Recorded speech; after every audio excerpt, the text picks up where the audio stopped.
Certified salute. Foundational Black Americans, Black Alpha Network. We in the building. We in the place. Ballers gon' ball and them haters gonna hate. What's up, y'all?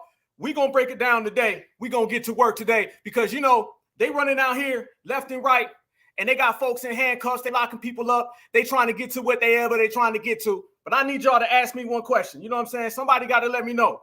Where P-Diddy at? Where all the goddamn Vaseline at? Where all of the goddamn baby oil at? Because it seems to have disappeared, y'all. Yes, and they giving out awards right now too, y'all. They got Johnson & Johnson. They got the baby powders all for goddamn sale. And they said P-Diddy done took it all. But you know what they say? You can't take money with you when you go. And apparently, family, you can't take the baby oil with you either when you get locked up. But we're going to have some real discussions, and we're going to really talk about what's really going on in the United States of America, and we're going to see if they really got that smoke for both sides. Certified salute.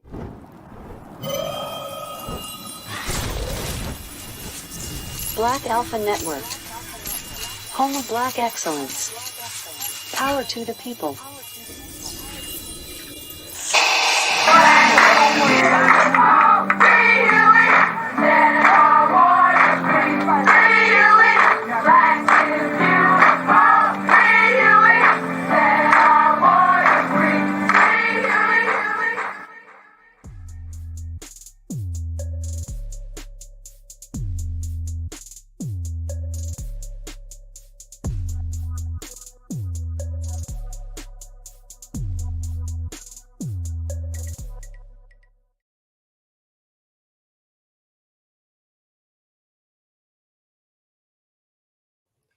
Certified salute. What's up, y'all? Happy Friday to the whole foundational Black American side of things. We are in the building. I told y'all we was going to be back today, and we was going to break down this whole P-Diddy, Brother Love, Puffy, Puff Daddy, the Diddler, Mr. Goddamn Baby Oil. We was going to really break it down in a whole different faction, y'all. We was going to break it down from the real side. So this is what we going to do right now. First off, I got to get these out the way. Whoever did this, you wrong. You going to hell, all right? And like he's in jail. And we can't tell where all the goddamn baby powder and the goddamn baby oil went. Family, you talking about what? Thousands of baby oil? Come on, y'all. That's a whole nother one. Damn. And then when you check that one out, whoever did this, you going to hell. Because that's cold wrong. The internet is still undefeated and the internet is ice cold, y'all. But we're going to get cold right along with it. Certified salute to the whole goddamn foundational Black American family. And whoever did this, you wrong. Well, I did that, so I guess I'm wrong. But we're going to be some wrong goddamn people today because this is what it is. We're going to break down, y'all, in a real way what's going on. First off, let me put this on the table. Anything that's going on with the Diddy case, we're going to break it down because, quite frankly, they always spin this on the Black community. You always see people say, man, this is a distraction, man. Why we got to talk about this? I'm going to tell you why we're going to talk about it. We're going to talk about it simply because these things always spin on us. Bill Cosby catches a case, somehow that turns into what's wrong with black men, okay? Kyrie Irving makes a tweet, somehow that turns into why black folks don't like these folks, all right? They always do this. Dave Chappelle says something. Cat Williams says something. They spin all these issues onto us. So like we always do, we drop receipts and we're here to get some goddamn clarity. The clarity is going to be here, and we're going to put the clarity on the goddamn table, and we're going to make sure, without a doubt, that this gets broke down the proper way. And then, you know, we're going to clown Diddy. We're going to talk about what it's like when you play patty cake with Supremacy. Nobody is going to break down this subject the way we are. We've seen the charges. We've seen the witch hunt. We've seen everything, and we're going to put that down. But we're also going to talk about how come all these people from the dominant society got all these issues in the same regards, even worse, and they're always in the back of the line. There's never no issues with these people, right? We're going to talk about this because it seems like in America, justice or injustice has a messed up pecking order. The pecking order is always everybody other than the dominant society. So we're going to break all of that goddamn down and we're going to put it all the way on the line. No, I'm going to keep doing that, Michael, whatever your name is. I'm going to keep doing that. That's how we get down. So you don't like it, you know what to do. We're going to rock. Now, before I go any further, where's Stephanie Porter at? Where you at, sister? Happy birthday to you. It's your birthday today, right? I think it's your birthday. Yes, it is, if I'm not mistaken. Let me know if it's your birthday. We're going to go ahead and send you a certified salute. Happy birthday to you if it is. I believe you said your birthday was on Friday. Today is Friday. So happy birthday to you. Yes, indeed. We're going to celebrate the right way. Yes, get the popcorn ready. We're going to go all the way down the list, all the way down the line, and we're going to make it real clear. And we're going to come back all the time on all these damn Fridays. Absolutely right, Iron Will. Jimmy Iovine, come on. Yes. Were you right there? Happy birthday to you, my sister. Happy birthday. And many, many, many, many more. Yes. So everybody, y'all make sure y'all show her birthday love, whether live or in the comments, man. This is what it's all about. We celebrate. Yes, it's today. Oh, yeah. Certified. Salute to you. Yeah. I didn't forget about you. I remember. I was like, I'm going to get her in the first couple minutes of the show. We're going to make sure we get all the birthday love right there. So, yes, indeed, my sister. Have a great one. Enjoy yourself. And remember, health is wealth. So make sure you spend it properly. Yes, yes, yes, yes. All right, family, this is what I want to talk about. We see what's going on with Diddy. And this is how I believe. I believe the majority of black folks, we taking the position of when you play with supremacy, this is what happens. You know what I mean? Cat Williams was talking about it was going to be the year of exposure. We said the tools is going to be broken. Yeah, we're going to talk about that because Diddy been running around here doing a whole bunch of fraudulent stuff for years. We're going to put that all on the line. But at the same goddamn time, we're going to talk about how it's kind of funny style how what's the difference between P-Diddy and Hugh Hefner? I want to ask these questions. I want to talk about what's really going on. What's really the true details? Did they arrest Puff because they were trying to, he still Puff to me, Diddy with all them damn names he got, whatever. Did they arrest him because they were trying to get information from him? Or did they arrest him because they were trying to stop information from coming from him? This is what I believe. Let's break down the system of supremacy up in here. Because when you really look at the situation, everybody's talking about what's going on with him. Everybody's talking about the way it's all playing out. But it's just real funny. Because they raid his house in California. Then one of his houses in Florida. He's got two in Florida. They don't do nothing about the other one in Florida. So it makes it look like it's real, real funny. Yes, there ain't no difference. There's no difference between the two of them. There is no difference. The dominant society is trying to make it look like there's something different. I put it out on Twitter today. I said, what's the difference between these two? And you know, you had a whole bunch of people from the dominant society, and they was like, no. Hugh Hefner was a good guy. Y'all know what was going on at the damn Playboy Mansion. The Playboy Mansion was freak-offs every single damn day. Every single day, they was freak-offs. No smoke there. Then they want to bring up Epstein or whatever his name was. Okay, let's talk about him. It takes, just like with hate crimes, it takes something to the biggest magnitude for them to pull these people out. There ain't none. They always do that, and it's exactly what it is. You're absolutely right. They got Puff to stop things. I'm going to get straight to it. It ain't about, because a lot of people right now got this conception where they're saying, well, what's going to happen is he going to start telling on folks. I bet not. I bet not. They didn't get him to tell on people. They got him to stop from telling on people. Remember, the people that allegedly, everything in here is alleged. Okay, it's all alleged.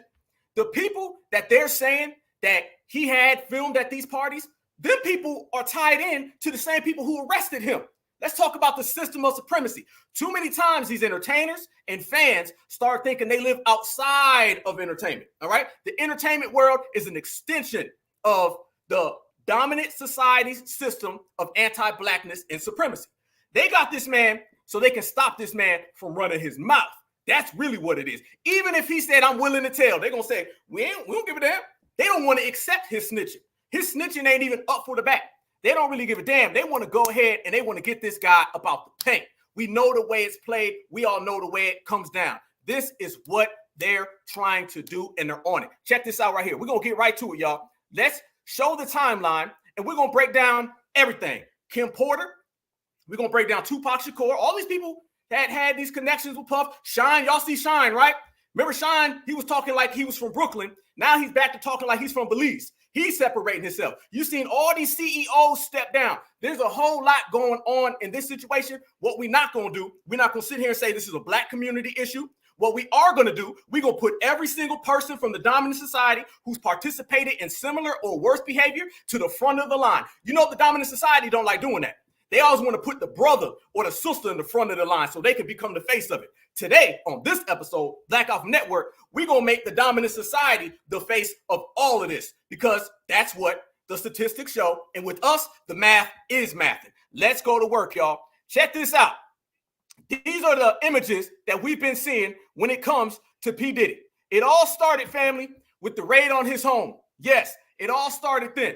But I'm going to show you guys how we can connect all of the dots all the way back to what's really been going on for years. and how they're trying to hide things that we've been exposing in the black community for the longest amount of time. Yes, the hell we are. Sean Diddy Combs arrested following raids, human trafficking, and investigation.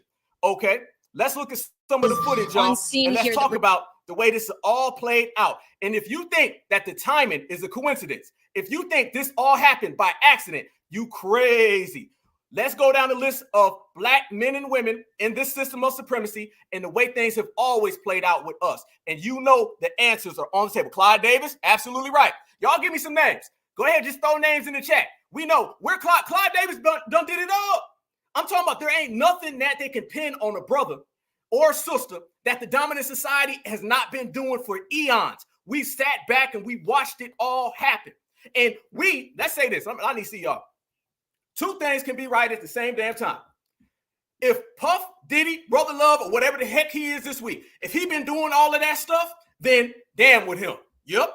However, the whole dominant society, we're not going to only focus on him and let all of they people walk out the back door and close it as they leave. Walk out and ride off into the sunset. Or we got to be the only ones with our hands up saying, what about Billy, Bob, Jethro, Timbo? What about them? They on camera doing the same thing in the 60s, the 70s, the 80s, the 90s, last week, yesterday, 10 minutes ago. How come the dominant society's been doing that forever?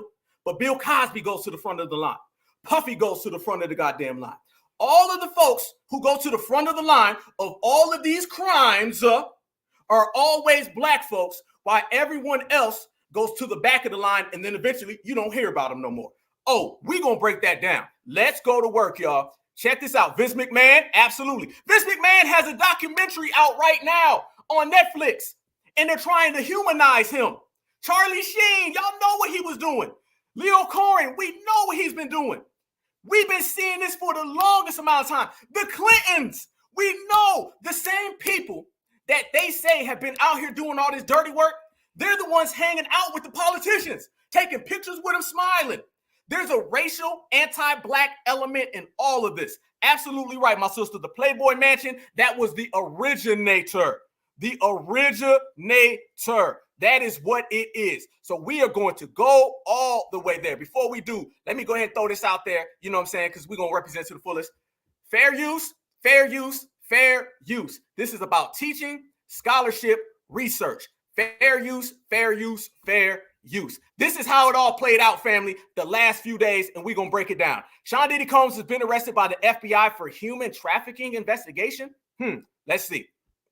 We're getting this information from. We were actually the first ones here with about 30 different law enforcement vehicles at least. There are 3 Bearcats on scene here. This just all unfolded, Sandra, I would say, less than 10 minutes ago. We got here even before the crime scene tape came up. So we're just down the hill. If you look up this street where Tony is right now to the right, you'll see one of those Bearcats, and law enforcement on the other side of those bushes basically is that home that is registered to Bad Boy Films, which is part of Bad Boy Entertainment. And the home in particular is registered not only Bad Boy Films, but to one of P. Diddy's daughters. They are heavily armed, and they've been very tactful, would probably be the best word. Family, did they treat Dylan Roof like this?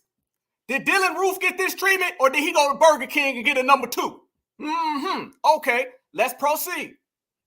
To use as they made entry into this home this afternoon. We actually watched them as they made their way through one of these side gates, and as soon as they got inside the home, one of the first things they did was made their way into this garage that you see is open right there. Now they did take a couple of people into custody. We witnessed that. Now, are they under arrest? Are they just being asked about what they know? That I can't answer, but I can tell you there's 3 people right there that were taken into custody, were inside that home at the time of the raid. We did see a bunch of investigators going in, making the raid in there and clearing that as well. So they're going to do a thorough search as they conduct this raid. And so far, Stu, from what I understand.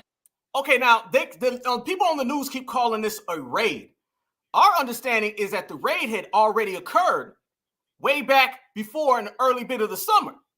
This was an arrest. They were out here doing this, slapping his people up, putting them in cuffs, all that kind of stuff. They've been knowing for years what Diddy's been doing, y'all, because we've been knowing. Let's proceed. And from Haley on the ground there, they have not seen, and we have not seen from our vantage point, any sign of Sean Combs, the 54-year-old who is believed to be the property owner of this. Boom. Let's go to work. Here we go. Man, I've been waiting to talk to y'all about this one, man. Oh, because we're going to break this down in the most thorough goddamn fashion. Most thorough fashion.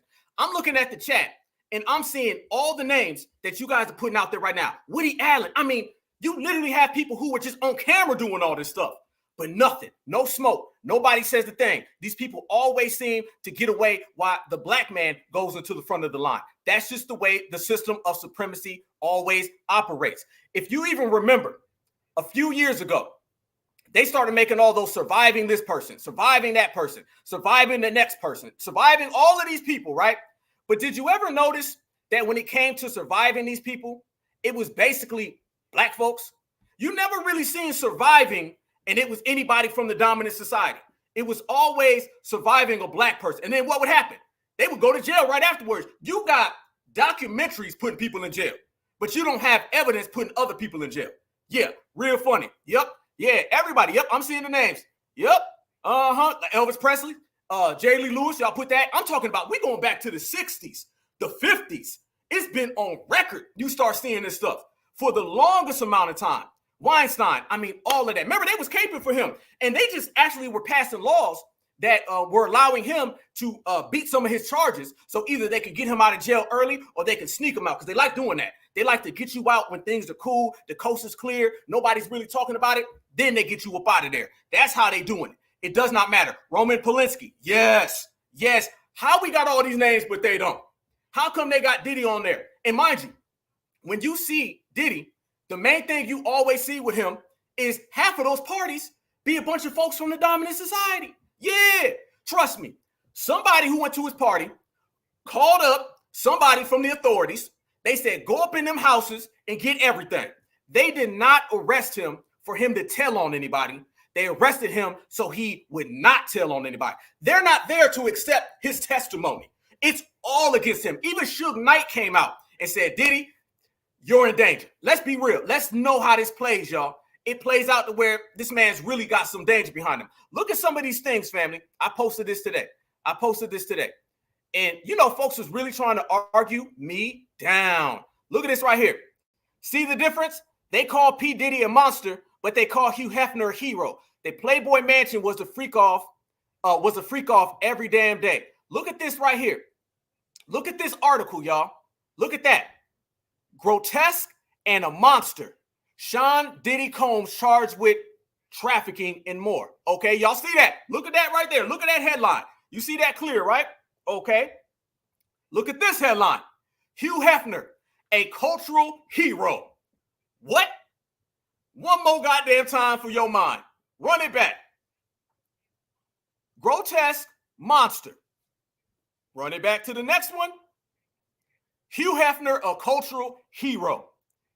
You never seen this man ever associated with anything of the sorts of trafficking. How many times do you even hear his name in trafficking come up? You don't really hear it. They make sure that they keep that separated. They keep that off on the side, on the slide. That's what they try to do with this guy. We're not done. Let's go. Here we are. Let me show y'all how they was out here with the capes on. Brothers and sisters, right here. Truth bomb. Let's go down. Y'all make sure y'all follow me. Black Alpha Net W1. Check this out. This is the W person, I assume. I watched the Hef documentary and had a hard time sleeping for weeks afterwards. He was a monster. This is the W saying that. Yep. Let's proceed. Brothers and sisters know what it is. Shout out to Cat Williams because he was talking that real talk. P-Diddy is a monster and Hugh Hefner as well. I'm not going to excuse all the lives that Diddy has destroyed because he's black, but you do what you want. The feds have the same energy for his W counterparts. Where? Exactly. This is where they start caping. They start putting on all the capes, y'all. Check the next person. The next person came through. Nope. Both are the same. Monsters. Checkmate. Okay? Keep it real. Listen, all we're saying is that you're going to be 50-50 down the middle, and we're going to keep it all the way 100. That's all we're saying. The first thing they're going to try to do with black folks when we talk about this pecking order where black folks always get rushed to the front of the line, they start saying things like, what do you mean? You trying to say that Puff's a good guy? We never said that. Nope. We're going to let the investigation play out. Let me tell you what we are saying, though. We saying that he's a bad guy in your eyes, then I'm calling out why you don't see Hugh Hefner or the 35 people we just named as bad people. Oh, it's going to be equal up in here. We're going to make sure it's very equal. Look at this one right here. This individual. The Playboy Mansion was consenting adults. You literally went there for that reason. Diddy was raping underage people. No. Look what I pulled out, though, family. I said, you thought you made a point, huh? There were all types of young folks there, including this testimony. Look at this testimony right here. Look at this right here. The damaging 10-part series. Mind you, they had a documentary about Hugh Hefner, but guess what? It came out after he was gone. They don't mind getting folks after they're gone. See, with us, they got to get you now. Bill Cosby was what, 80 years old? They said, we getting him today. Puff, they said, we getting him today. Everybody, they're getting right now. When it comes to a W, either they'll disappear or it'll be some long case or they'll just talk about them after they're gone. But you see that person saying it was consenting adults. That's what they try to do with the Playboy Mansion. They start saying how the Playboy Mansion was a bunch of consenting adults. No.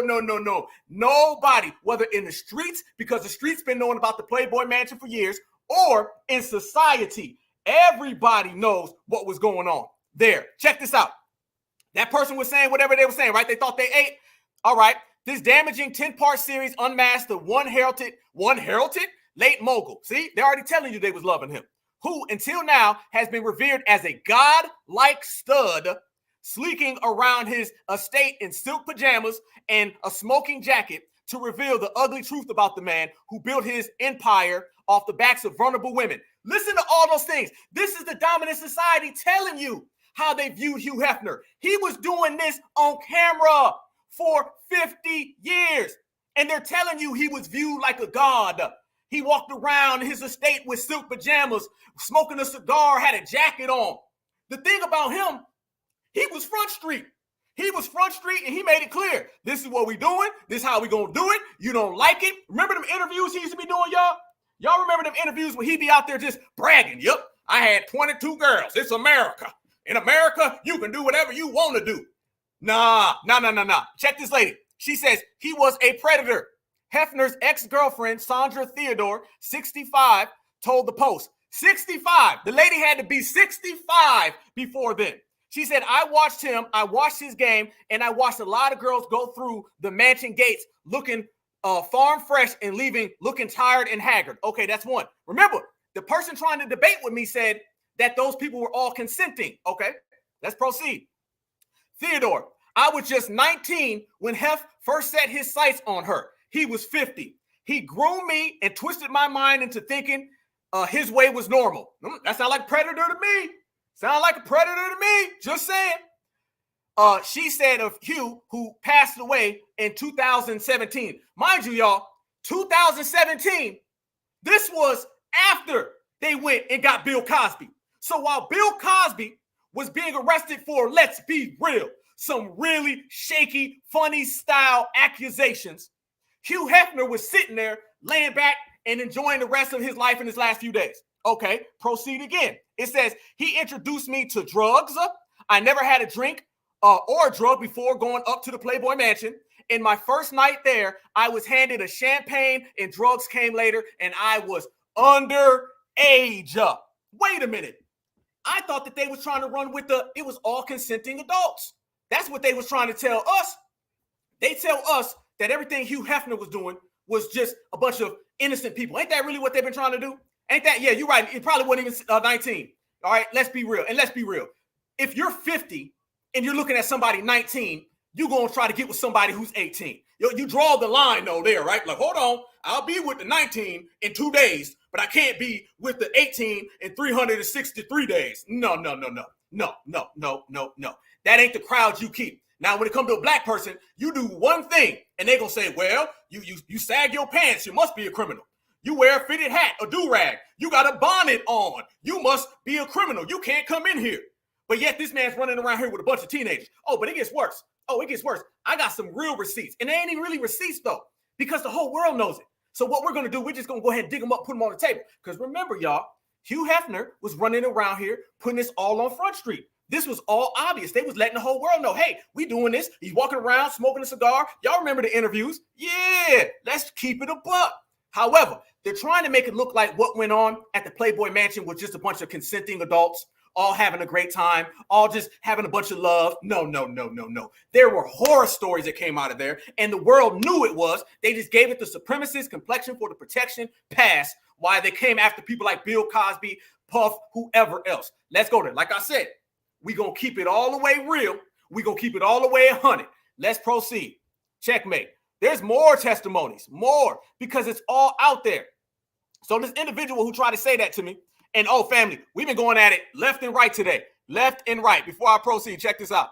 We was going at it left and right today. Check this out. It's already about 1,000 likes. This is 44,000 views already. They're going back and forth, 280 comments. So this individual says that to me. I guess they thought they ate. I think they thought they got off something, but they really didn't. And really what they're doing, they're trying to say that we're covering for Diddy. And in the process, they're covering, there you go, receipts. There you go. This person says she was an adult, 19 years old is the legal age. Right there, the lady said that she was underage. Okay. Check this out. We're not done. Proceed. Here we go. 19 is old enough to do an adult film and to RIP for your country. Y'all see how sick some of these people are, y'all? Listen to that. They're advocating. This is the woman. The woman said that she was being treated foul. And you got people right now saying it ain't that bad. Forget what she said. It don't matter her testimony. I'm going to tell you 19 ain't that old.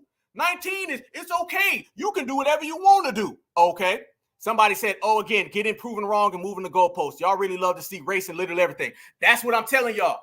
Whenever we point out this system, they start saying all types of things like, oh, y'all want to get racial. They got a playbook of a bunch of things they try to use so they can pass it off, okay? Did they not accuse Diddy of doing the same thing, drugging and you know what?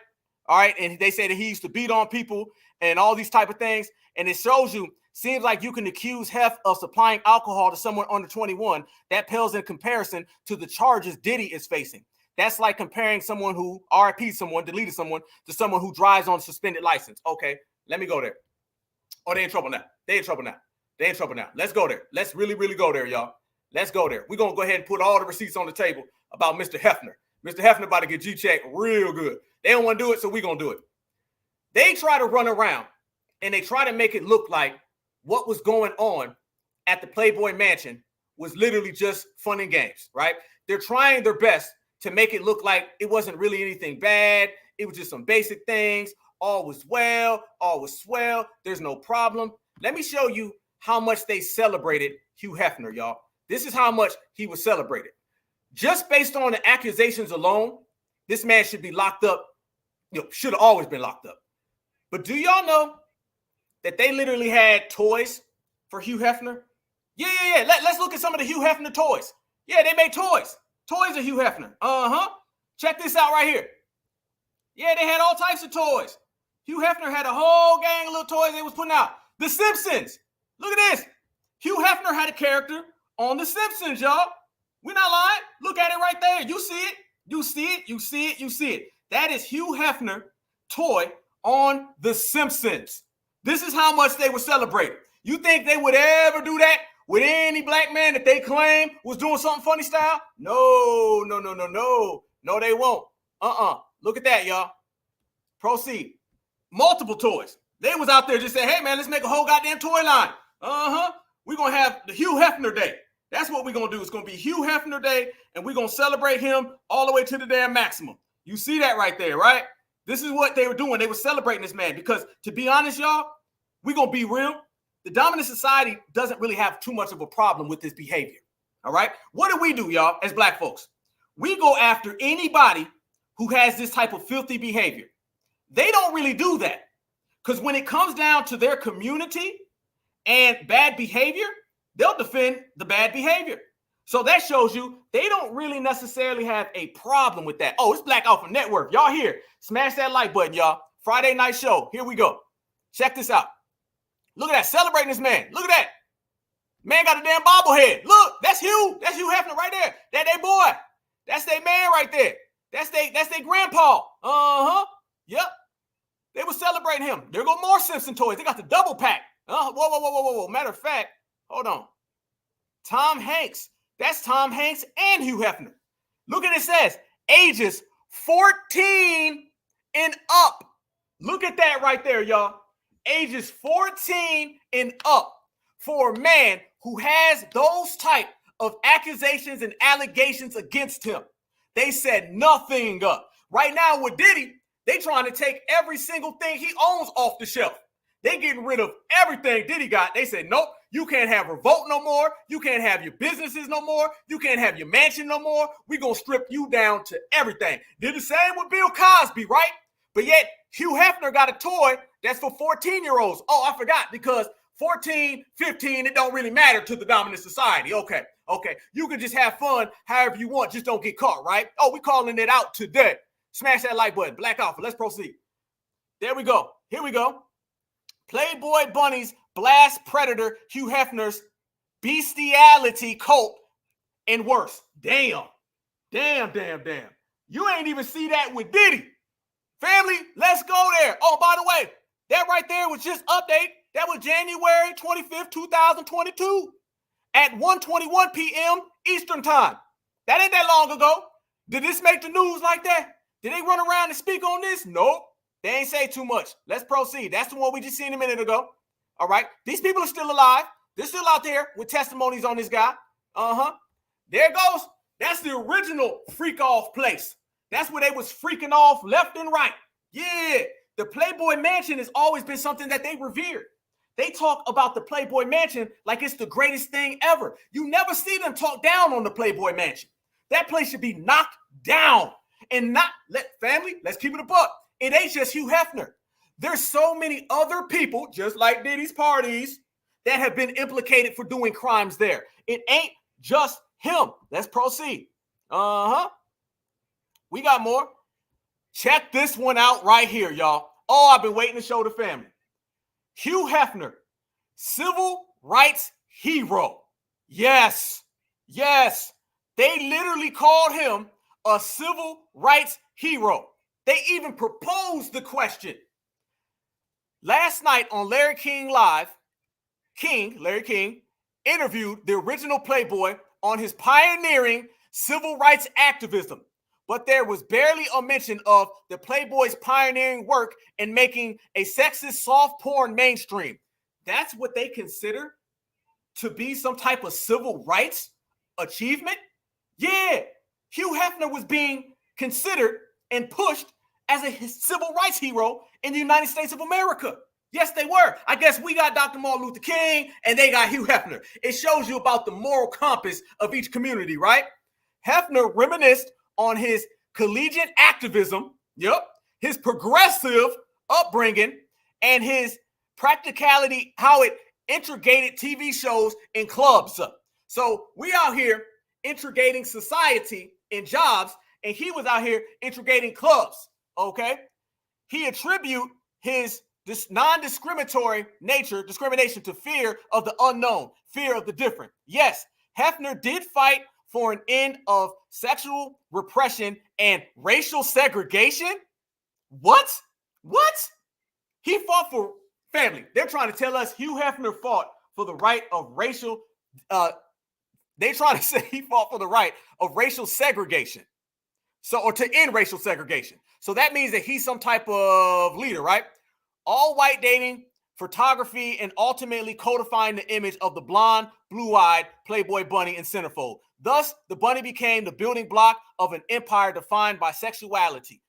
This shows you clearly the type of mentality that these people have.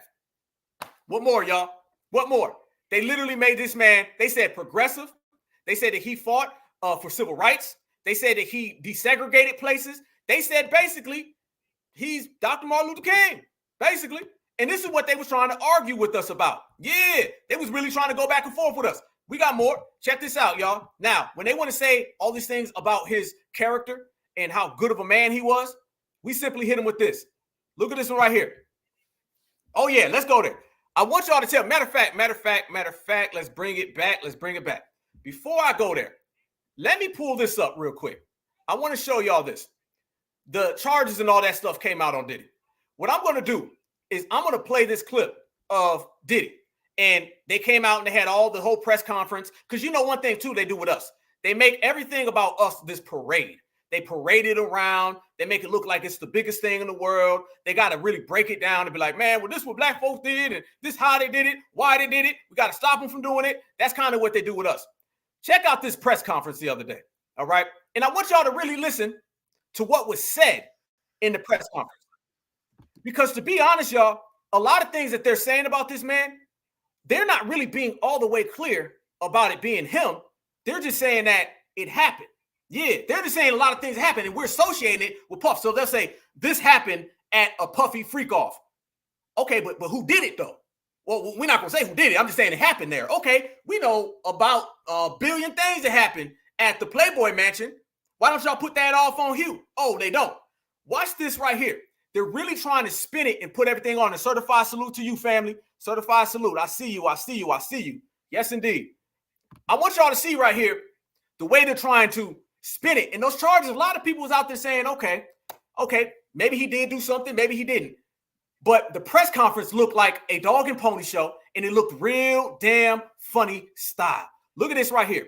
Let's show this. And then we're going to show you some of the accusations that have been made about Hugh Hefner. And I want somebody to tell me what's the difference. Proceed. My name is Damian Williams, and I'm the U.S. Attorney here in the Southern District of New York. Today, I'm announcing the unsealing of a 3-count indictment, charging Sean Combs with racketeering conspiracy, sex trafficking, interstate transportation for prostitution. The indictment alleges that between at least 2008 and the present, Combs abused, threatened, and coerced victims to fulfill his sexual desires, protect his reputation, and conceal his conduct. As alleged in the indictment, to carry out this conduct, Sean Combs led and participated in a racketeering conspiracy that used the business empire he controlled to carry out criminal activity, including sex trafficking, forced labor, kidnapping, arson, bribery, and the obstruction of justice. Let me say a little bit more about the charges. The indictment alleges that Combs abused and exploited women and other people for years, and in a variety of ways. As alleged, Combs used force, threats of force. Freeze. Notice he keeps saying as alleged. I thought you were beyond the alleged part.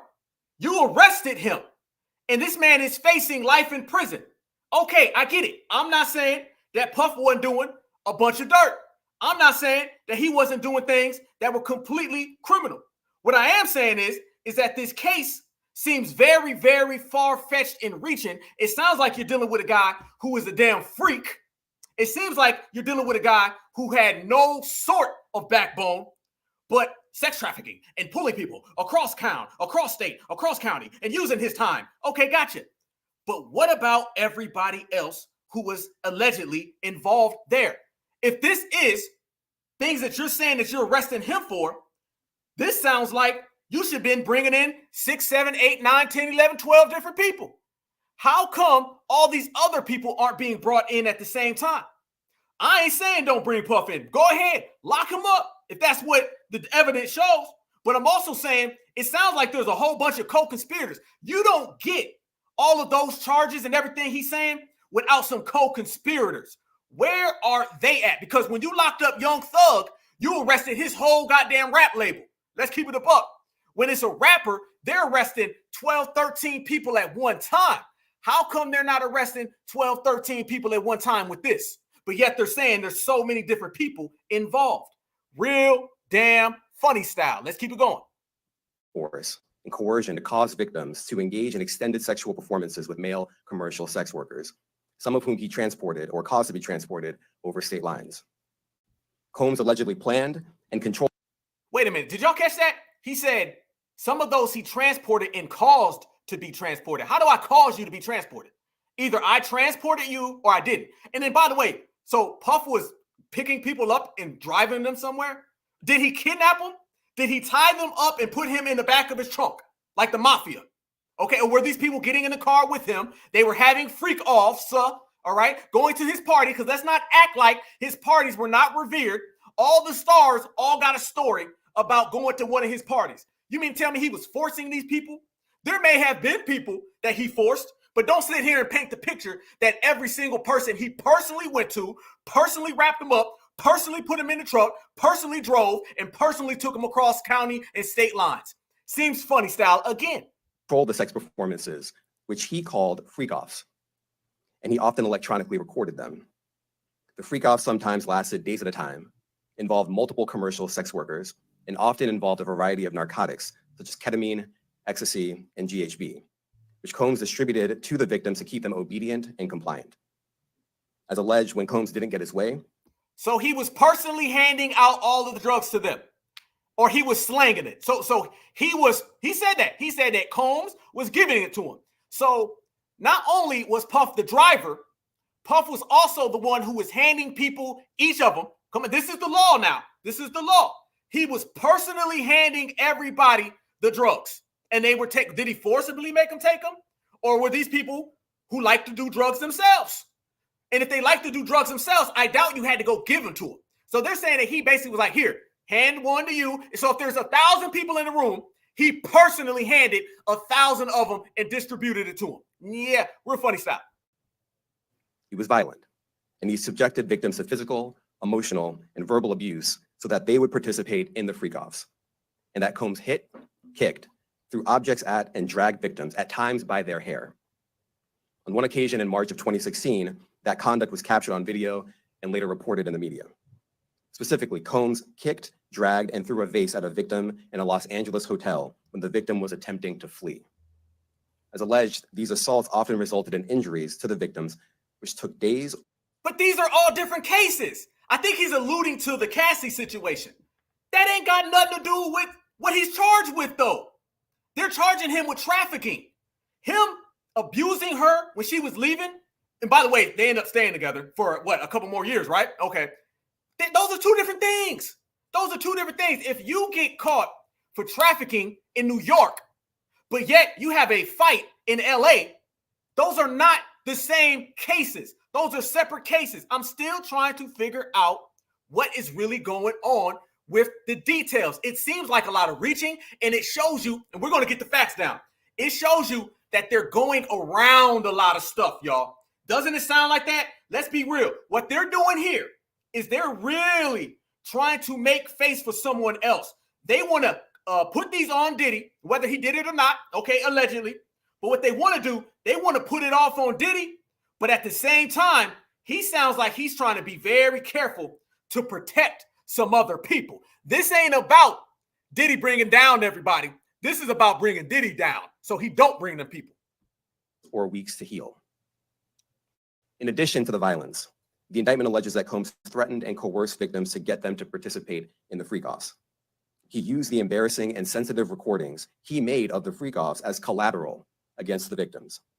And the indictment alleges that he maintained control over the victims in several ways, including by giving them drugs, by giving and threatening to take away financial support or housing, by promising them career opportunities, by monitoring their whereabouts, and even by dictating their physical appearance. First off, that sounds like a bunch of things that people can't force you to do all those, all right? Let's be honest, okay? Let's be really, really honest here. A lot of things that you end up hearing in these type of cases are things where nobody can force you to do it. Maybe somebody physically puts their hands on you and you physically get into an altercation with them. But if somebody says, I'm going to hold this against you, or you got to do this. Well, if you really standing on your business, you're not going to go forward. You're going to say, well, goddamn, put it out then. Then put it on out. And we just going to have to see about it. They all came out now. How come you don't come out then? This is another thing. All of these people saying, oh, I seen it, I heard it, I watched it. How come you didn't see it here to watch it when it happened? How come it always takes later? I understand if you're a child, all right? But you notice, family, these people always come out after the fact. How long was it with Bill Cosby? Folks was coming out 40 years later. You were scared for 40 years. We got to get to the point in society where it's like fear doesn't really hold up in the courtroom no more, okay? So if you rob me in 1980, I could be scared for 60 years, and then I can come to you in 2030 something and say, okay, I'm not scared anymore, all right? That allows you to say somebody intimidated you. And then when they say someone intimidated you, well, what about your role in playing in all of this as well? Proceed. Because of all of this, the indictment alleges that the victims did not believe they could refuse Combs without risking their security or facing more abuse. The indictment also alleges other acts of violence undertaken by Combs and others, including violence against witnesses to his abuse, kidnapping, and arson. The indictment alleges that on more than one occasion, Combs carried or brandished firearms to intimidate and threaten victims and witnesses. Now, Combs did not do this all on his own. As I mentioned, Combs has been charged with Rico conspiracy. He used his business and employee. No. Get to the part, homie. Get to the part. Say it. Y'all notice this, family. He said he did not do it on his own. And then right afterwards, he started talking about Diddy's businesses again. That's not what we want to hear. We didn't come for that.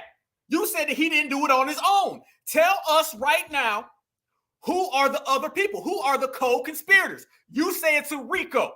Rico means multiple people.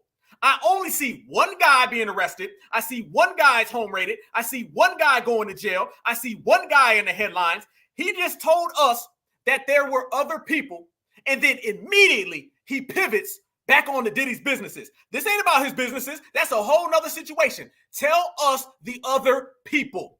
And threaten victims and witnesses. Now, Combs did not do this all on his own. As I mentioned, Combs has been charged with Rico conspiracy. He used his business and employees of that business and other close associates to get his way. Those individuals allegedly included high-ranking supervisors in the business, personal assistants, security staff, and household staff. Why ain't they arrested then? Then why aren't they arrested? Tell me why they're not arrested. I get it. I hear you. I hear you all day long. Why aren't they arrested? Man, I need to see y'all face. Hold on. Let's go. We need to chop it up. How many of you guys remember Tupac, right? Remember when Tupac got that case in New York, all right, which ended up really being a downfall, like his life basically? Tupac ended up getting that case where that young lady said that he did something to her, right? And then next thing you know, Tupac ended up getting shot. Next thing you know, he went to jail. Next thing you know, he went out to West Coast of death row. It was a long thing. Well, let me tell you what ended up happening with that case with Tupac. If you guys remember that interview where Tupac was spazzing on the news outside of the courthouse, and Tupac said, if I did this crime with all these people, he said, where are they at? Where are they? He said, you guys are coming to meet Tupac. How many of y'all remember that? They said, you're coming to meet Tupac, and y'all got all the cameras in me, and I'm in all the headlines on the news. But y'all said it was basically a Rico. It was basically a bunch of people. Pac said, where are they at? You notice when it comes to black folks, family, if 5 black folks do a crime, all 5 of them are going to get arrested. If a W does a crime and he got 30 other W's with him, only one of them go to jail. Only one of them get arrested. They're going to bring in 30 black folks at one time. Look at all the Ricos. Look at him. Look what Young Thug and all those guys. Young Thug and all of those guys. Just down there in Atlanta, or shall I say where I'm at, up there in Atlanta. They all got arrested for rap lyrics. After they got arrested for rap lyrics, what ended up happening? Immediately after that, every single one of them got arrested. All in one day. They was like, ladies and gentlemen, a raid at Young Thug's house, a raid at his cousin's house, his brother-in-law, his sister-in-law, his kid, his neighbor, his friend. All of them went down together. You ever notice whenever there's a W involved, they don't never go down together? They don't never go down together. That guy just sat there and said there's news executives and there's high-ranking officials. Why didn't we see them getting arrested? Why haven't we heard them getting arrested? TMZ, the Freedom of Information Act. Go ahead, put the receipts on the table. If you're telling us that you're identifying there are other people. So let's go there what we know. What we know, y'all, is that there were multiple people involved, not just Diddy, even though the headlines are just saying Diddy. What role did all of those other people play? Were all of those other people doing the same things Diddy did? Or were all of those people doing other things? Y'all notice that, right? And by the way, you still haven't really heard that Diddy was doing the acts. They just said that he was around them and he was helping them out. It sounds like Diddy was using his house as a platform for all of these people to do all that filth. You know who else did that? Hugh goddamn Hefner in the Playboy Mansion. The same exact thing. You don't hear them saying that Diddy was doing this. The news is out there, or shall I say, people are saying, they're like, man, Diddy did this, that, and the other thing. We sit here listening. They basically said Diddy trafficked some people across county lines. He gave away some drugs, and he forced them to do acts. They never said that all those acts were with him. They never said that. They didn't say that. They did acts with him. They said that the acts were happening. Exactly. The baby oil, okay? All that baby oil stocked up, it wasn't just his. He was using his platform as a place for everybody to go, just like the Playboy Mansion that Hugh Hefner was parading around for years. telling everybody, oh, yeah, this is what we do here. And that's just what he was saying. People in California, they've been know what's going on up there in the Playboy Mansion. You hear stories about the Playboy Mansion that are worse than the goddamn mafia. It's terrible stories. We all been knowing about it. So you see, it's a play on words. It's a play on words. They're real slick with it. And if you don't see through it, boom. So the question, like we said, we're asking, where's everybody else at? Where are they at? Because you know what's going to happen? It's going to be Diddy all day long. They're going to put this on him. And then all those other people, quietly in the night, they're going to be cutting deals. They're going to be cutting deals, probably never even get arrested. They'll be cutting little deals and all that. They're setting it up to where this all comes down on him. And that's his fault for playing patty cake with the dominant society. That's his fault for being a COON. That's his fault for being a tool, because we know tools get broken.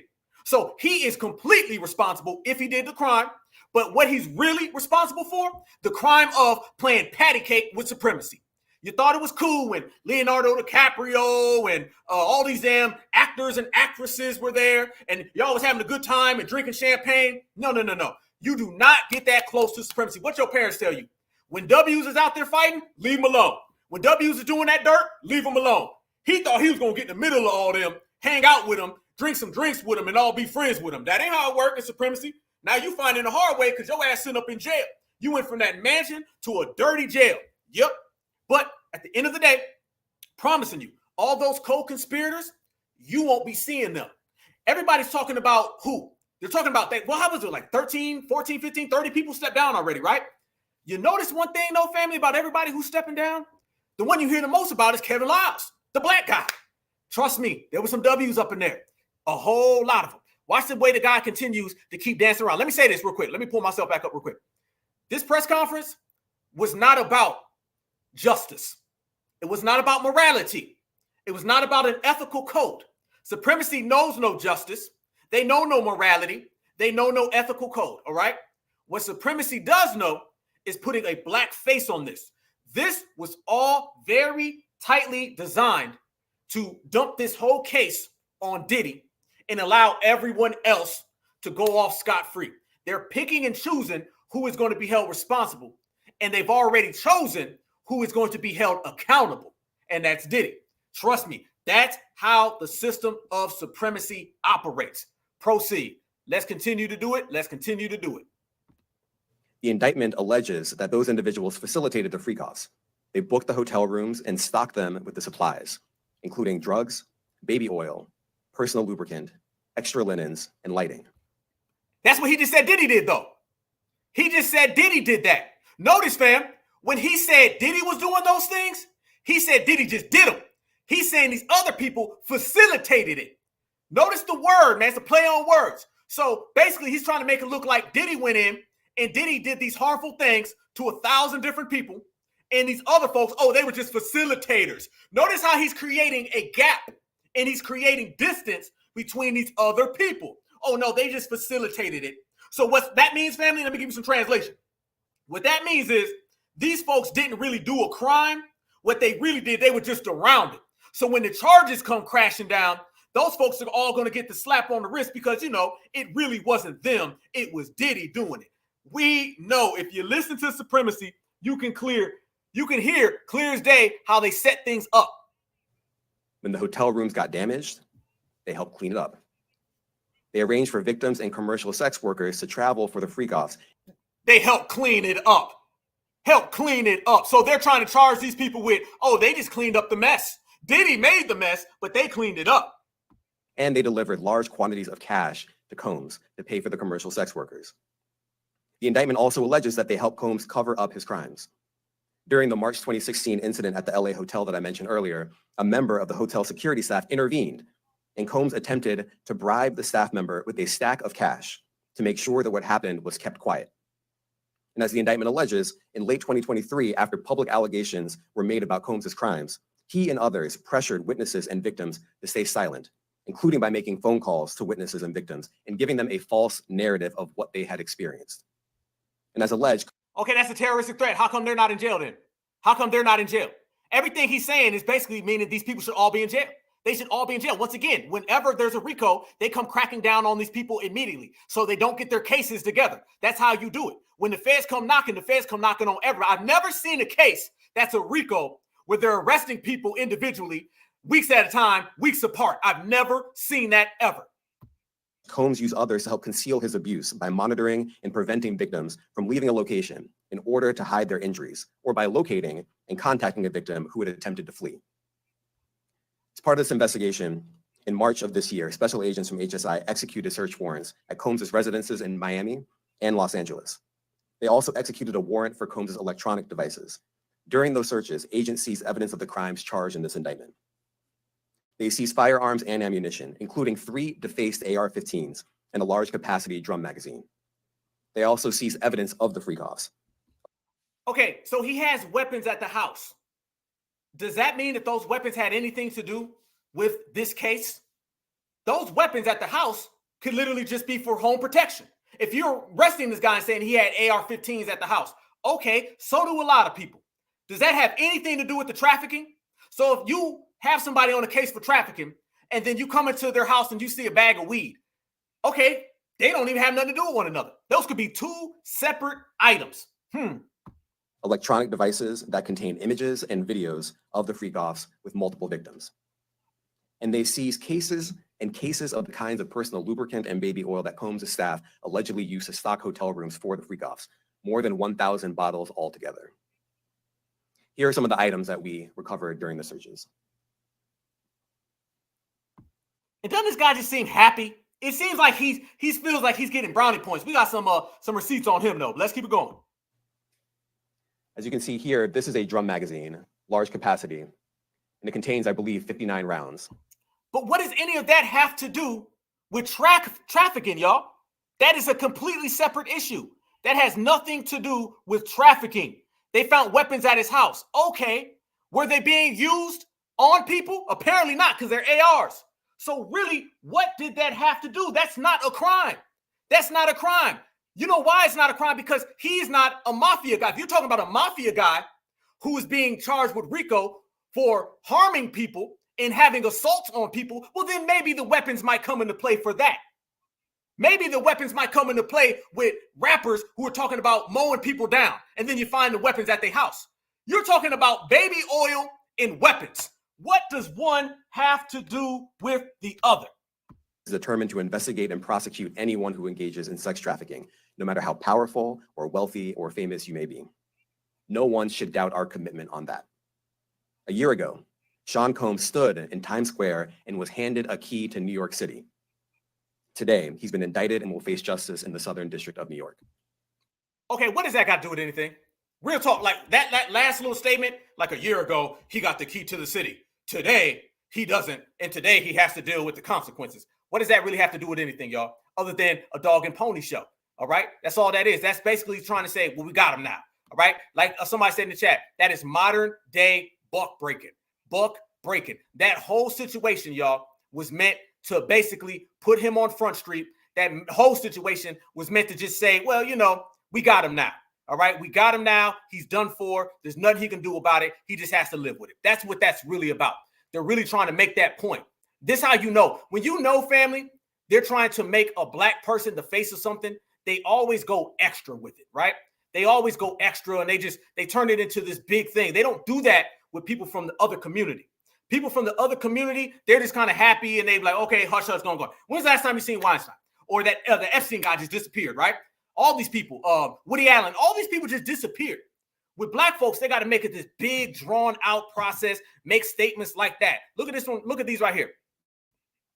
Family, did y'all see these? Did y'all see that they're out here really putting down photos and saying this is what happened to him? Real talk, y'all.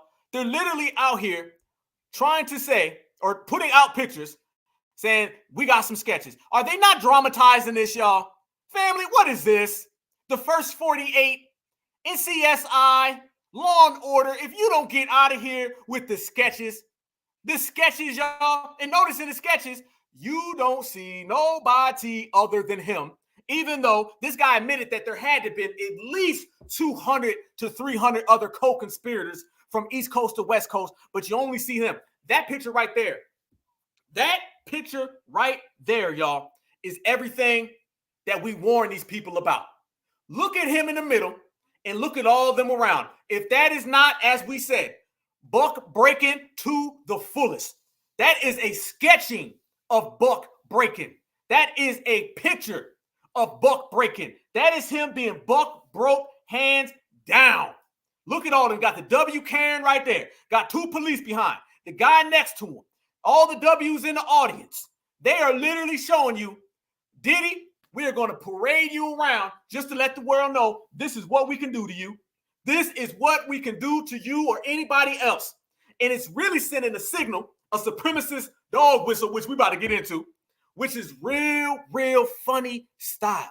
Real funny style. Because the more you look at these things, y'all, the more you examine them, what's going to keep coming back to you is that the case that they have against him clearly shows that there's more people involved. Clearly. That's the number one thing.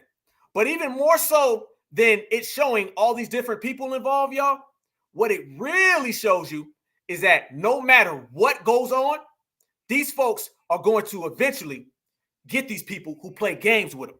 See, Diddy, he thought he was going to be one of these folks who got to a level of success where he didn't need black folks no more. Let's be real. We've seen it a million times. There ain't nothing new under the sun. Nothing new. Y'all remember that thing a couple years ago when all the black rappers and entrepreneurs were all trying to be on Forbes magazine?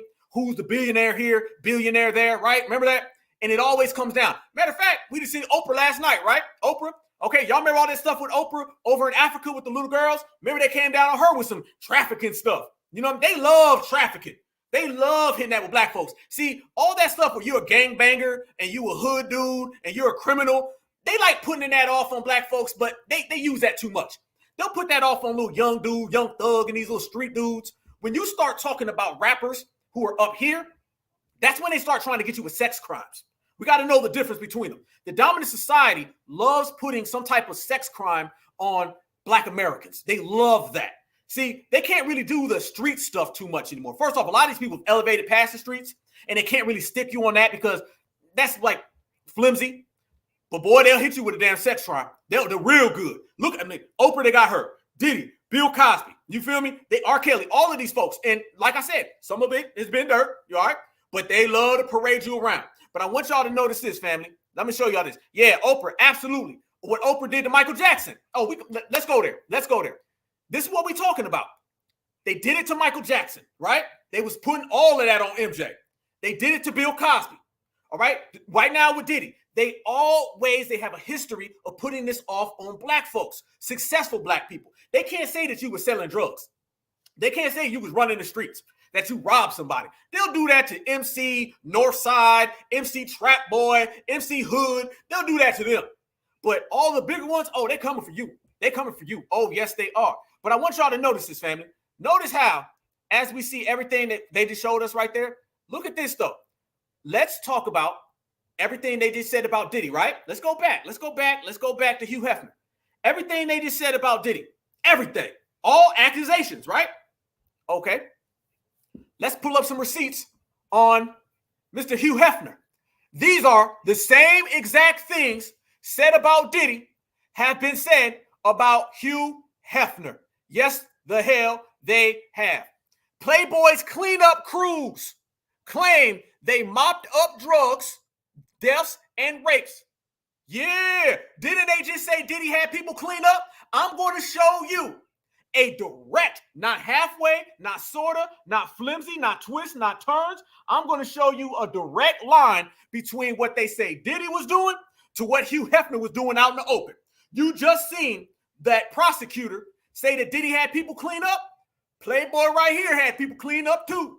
PJ Madsen, a former Playboy bunny mother, and several former employees of the mansion claimed Playboy had cleanup crews to make sure scandals such as overdoses, something else, RIPs, and assaults remained under wraps so they wouldn't stop Playboy's image.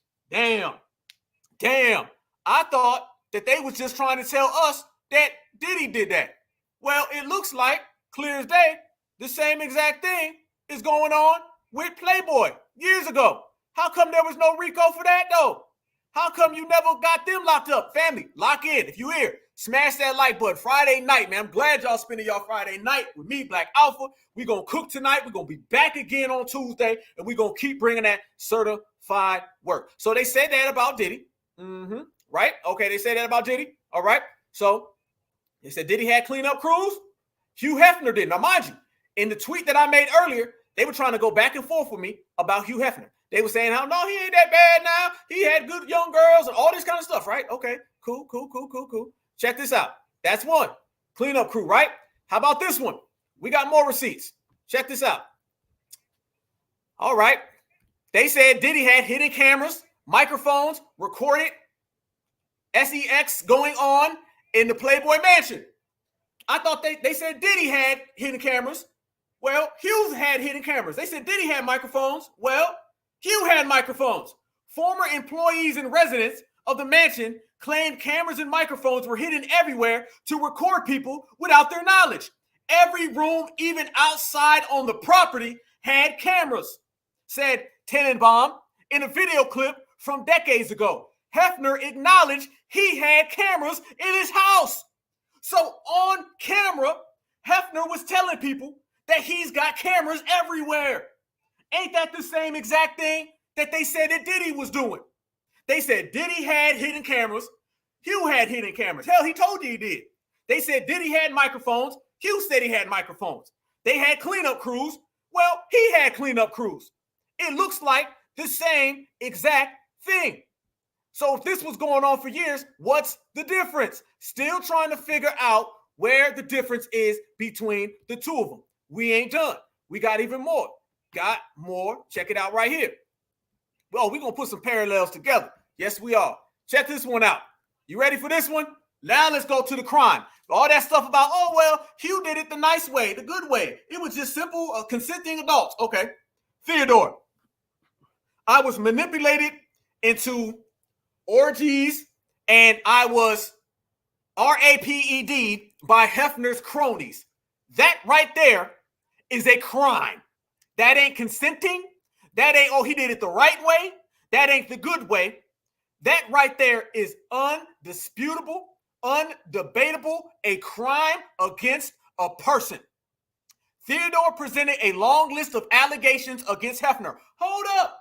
So he had allegations too? I thought it was just Diddy with the allegations. They told us just Diddy had the allegations and did all these things. Okay. With whom she lived as his number one girlfriend for 5 years. You know what would happen if a black person had a number one, number two, number three, number four, number five girlfriend? They would call you a pimp and they would hit you with human trafficking. Because remember, a lot of these human trafficking laws came about because a lot of pimps, black pimps, not the W's who have all these brothels where they're doing the same exact thing. Nope. Human trafficking was charges that they started slapping on black pimps, particularly out in California, because they were making money and not paying taxes. That's why. Yeah, so you go ahead and be a black person and have 2, 3, 4, 5 girlfriends. They gonna say that's 2, 3, 4, 5 prostitutes, and they are going to lock you up. This man was running around here, 277 years old, and they were still allowing him to have 4 or 5 girlfriends, and all these girls was in their teens and in their early 20s. Let's keep it real, okay? From the late 70s to the early 80s, often weeping, she described herself as a 19-year-old, sweet, angelic, naive girl when she met Hefner, who was 50 at the time, fell in love with him, and moved into the Playboy Mansion. That is exactly the same exact thing. Matter of fact, that's not the same exact thing. That's worse. Listen to this, family. That is worse than what happened with Diddy. Notice with Diddy, they didn't ever say that he or his people RAPED'd somebody, all right? They never said that. They said acts were used. Remember that, because what you're seeing now is the media, they're trying to spin it and make it look like all these things that went on were RAPEDs. That's what they was trying to do right now. Notice, fam, we just seen the prosecutor. What the prosecutor say? The prosecutor openly said clearly that acts were used, but with this situation, they're saying straight up it was used. Straight up it was done. So I see an issue here that don't nobody want to talk about, but we gonna talk about. Yes, indeed. Yes, indeed. Back to reality, y'all. Back to reality. Okay, here we go. Proceed. Here we go. Here we go. Now I see what you're saying. D. Let me tell you. I see what you're saying. I see what you're saying. Do not confuse black men with boule men. There are two different types. I understand that, but let me tell you something. When the dominant society comes around, they're going to go ahead and they're going to put you as one type, okay? All right, OBN, one big N-I-G-G-A. Absolutely, that's true. We conduct ourselves differently. They do. They play patty cake with Supremacy, right? We don't. But let me tell you, it starts off with Bill Cosby, and then Bill Cosby somehow turns into your uncle, right? It starts off with Kyrie Irving, and then Kyrie Irving somehow turns into your uncle. It always does that. This is why we got to have these conversations. We got to have these conversations simply, family, because no matter what they end up saying, they always try to put it on the greater good of the community. This is why we got to draw that line. You understand? Take Sexy Red and all them they got out right now. They try to promote the image of Sexy Red, so eventually they can put that on our good sister Sonia Mason, right? This is how the dominant society does. This is why, absolutely, the sellout, the boule, all the tap dancers, every last one of them, we call them out. But you got to call out the system that facilitates all this in the process. This is what Neely Fuller always speaks about. They're showcase blacks. But we got to show the world that those folks over there, we're over here, and we see the way the system operates, and you're not going to be able to put the jacket on us. I can show you right now. Matter of fact, you made a good point. I'm going to get right back to what I was just showing y'all. But I got to show y'all this real quick. I can make a damn good point. We can look at right here. Okay, Diddy got all his goddamn Vaseline. He was happy. He was proud. I'm going to be real. I'm going to call Diddy out. Like I said, I'm going to call Diddy out 100 times out of 100. That's damn sure exactly what's going to happen. We're going to call Diddy out because he was tap dancing. He was playing games with Supremacy. And I always tell people, you get no sympathy when you out here playing with Supremacy. That means we're not coming and we're not putting the cape on. Notice, fam, we're not putting the cape on for Diddy. But what we are doing is that we calling out the system of Supremacy in the way it operates, because they're going to put that jacket on him and then they're going to try to put that jacket on you. They don't give a damn. That's just the way they get down. That's the way we get down. So we got to show the world the way they are is not how we are. No, never. But I'm going to show you my point. I'm going to show you why these situations are very, very, very tricky and funny style. And the way that they try to hustle us and scam us is the reason why foundational Black Americans got to do that. Because if they put this stuff on us, and then if they try to stop, I'm going to show you how it doesn't even matter, because the dominant society, they trick and they put jackets on anybody however they choose or however they please. Let me show y'all this. I'm going to put this on the line for y'all. Check this out right here, y'all. Here we go. Let me pull this back up. Right there. Okay, check this out. We speak about the way they hustle, the way they come at us in this system. Here we go. Look at this right here. For everybody running around and trying to tell us that Hugh Hefner didn't do any crimes, look at that right there, y'all. Look at that. Now, mind you, we just heard what the prosecutor said about Diddy. We just heard it. But when you look at Hugh Hefner, it's way worse than anything they even accused Diddy of. Way worse. Look at this. Hefner drugged and RAPD'd an unconscious playmate. Family, and remember, whatever you're hearing them say, there's probably about 100 different things worse than that. You didn't hear none of this with Diddy. All right? They're out there with Diddy and they're saying he did this, he may have did this may happen, that may happen, some acts were used. They use very vague terminology with Diddy. When it comes to this situation, oh, they coming real with it. Real with it, real with it. Let me show you this, though. Why we got that right there. I can get back to that, but let me show you. I'm going to show you why this situation turns into a whole different game. Check this out. Check this out. I made this right here. I want y'all to see why we got to expose the system of Supremacy by, yes, A, calling out all of the coons, because we do that any goddamn way. But on top of that, showing you the way they try to put those jackets on us in the process. Look at this. Just in. Bill Cosby sentenced to 3 to 10 years in state prison. Right? You see that? Bill Cosby. Right there. What came immediately after they said that about Bill Cosby, y'all? Immediately, they got the story about Bill Cosby, sentenced to 3 to 10 years. Next one, how black men revealed their anti-blackness by rallying behind Bill Cosby. Look at that. Look at that. Let's go there. Let's go there. Yes, indeed. Yes, indeed. Look how it went from Bill Cosby on to black men. You see what we're talking about. This is why when people say, oh, it's a distraction, we don't need to talk about it. It ain't a distraction if you're intelligent. All right? Foundational Black Americans family, we can talk about it, we can regulate it, and we can step on it whenever we want to. We got it all. This is how we do. I ain't done. No. I ain't done. Look how it immediately went to that. Now look at this. Look at this right here. How black men. So that went from Bill Cosby to black men real damn fast, didn't it? They used celebrities to buck break them, and they used buck breaking them against black men and women. Check this out. Dave Chappelle draws criticism for doubling down on jokes about the rainbow community. You see that right there, right? All right. Here we go. Now watch how that turns. Watch how it turns real quick. That's Dave Chappelle, right?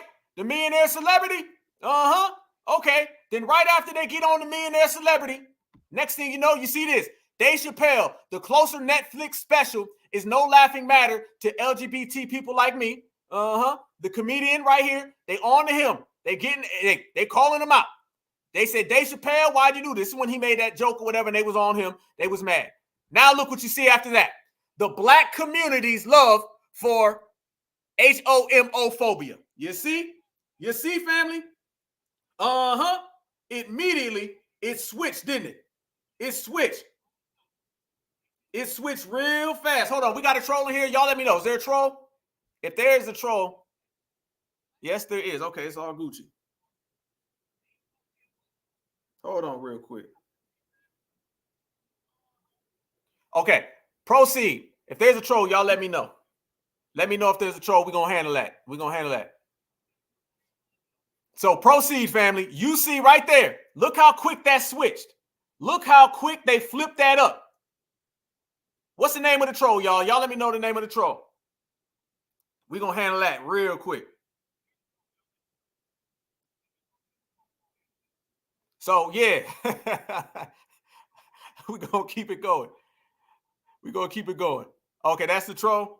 Hey, troll, I'm gonna tell you right now, don't go back and forth for nobody. Don't do that, because you're going to have to roll if that's the case. Point blank. Point blank. Now check this out, y'all. Look at that right there. You see how it flipped real quick. Went from Bill Cosby to the whole community. Then it went all the way, switched back, boom. Now look at this one right here. Why we can't have a talk about that in the community. All right, we handle that, family. Y'all know how we get down. That's easy work. Easy work, y'all. That's how we do. There we go. As we proceed, y'all. This is it. It's Friday night. We in here rocking, y'all. We ain't got no time for distractions. Let me run that back. Bill Cosby. They got him. Yep. Next thing you know, Bill Cosby turns into all black men. They come after Dave Chappelle.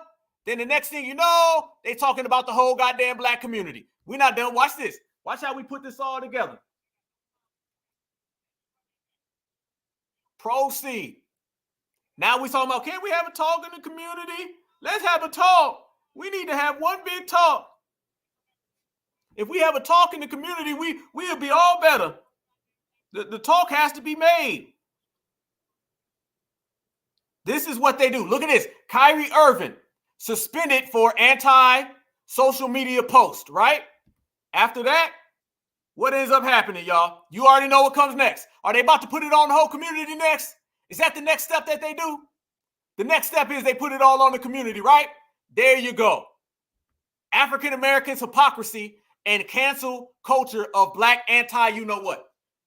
You see what we talking about? It went easily from Bill Cosby to all black folks, and then it went from Dave Chappelle to all black folks, and then it went to Kyrie Irving to all black folks. See what they do. Yeah.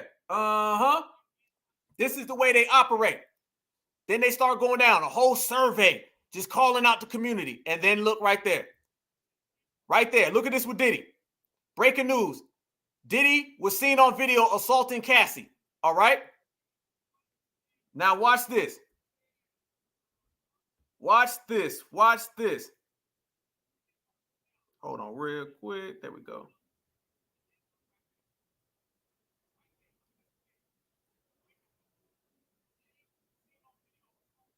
Gene, I just hooked you up, Gene. I see you, family.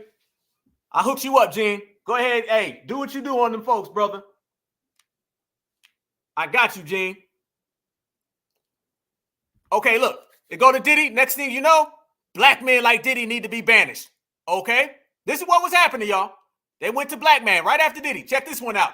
The way many black men were putting men like Diddy on a pedestal. There you go. And by the way, look at that person's flag, by the way. Look at that person's flag. Yep. Look at that. This turned into black men. This is what they were doing all across social media. All across social media. Somehow Diddy became a proxy for all of us, even though we denounced it. I hope you all, you know what, thinking there's some conspiracy to bring black men down. Look at it. These are W's now saying it. This is what I'm saying. This is what it turns into real quick, real fast, y'all. This is what it turns into. Diddy will be back in 5 years, 10 tops. Hip hop and black men will let this be cool off. We'll let this cool off and welcome him back. There you go. Check it out. There you go, family. There you go. Here's another one. Now that Diddy's video came out, we need to hold all black men and women in our community accountable for still putting him on the pedestal. Look at that, y'all. Look at that.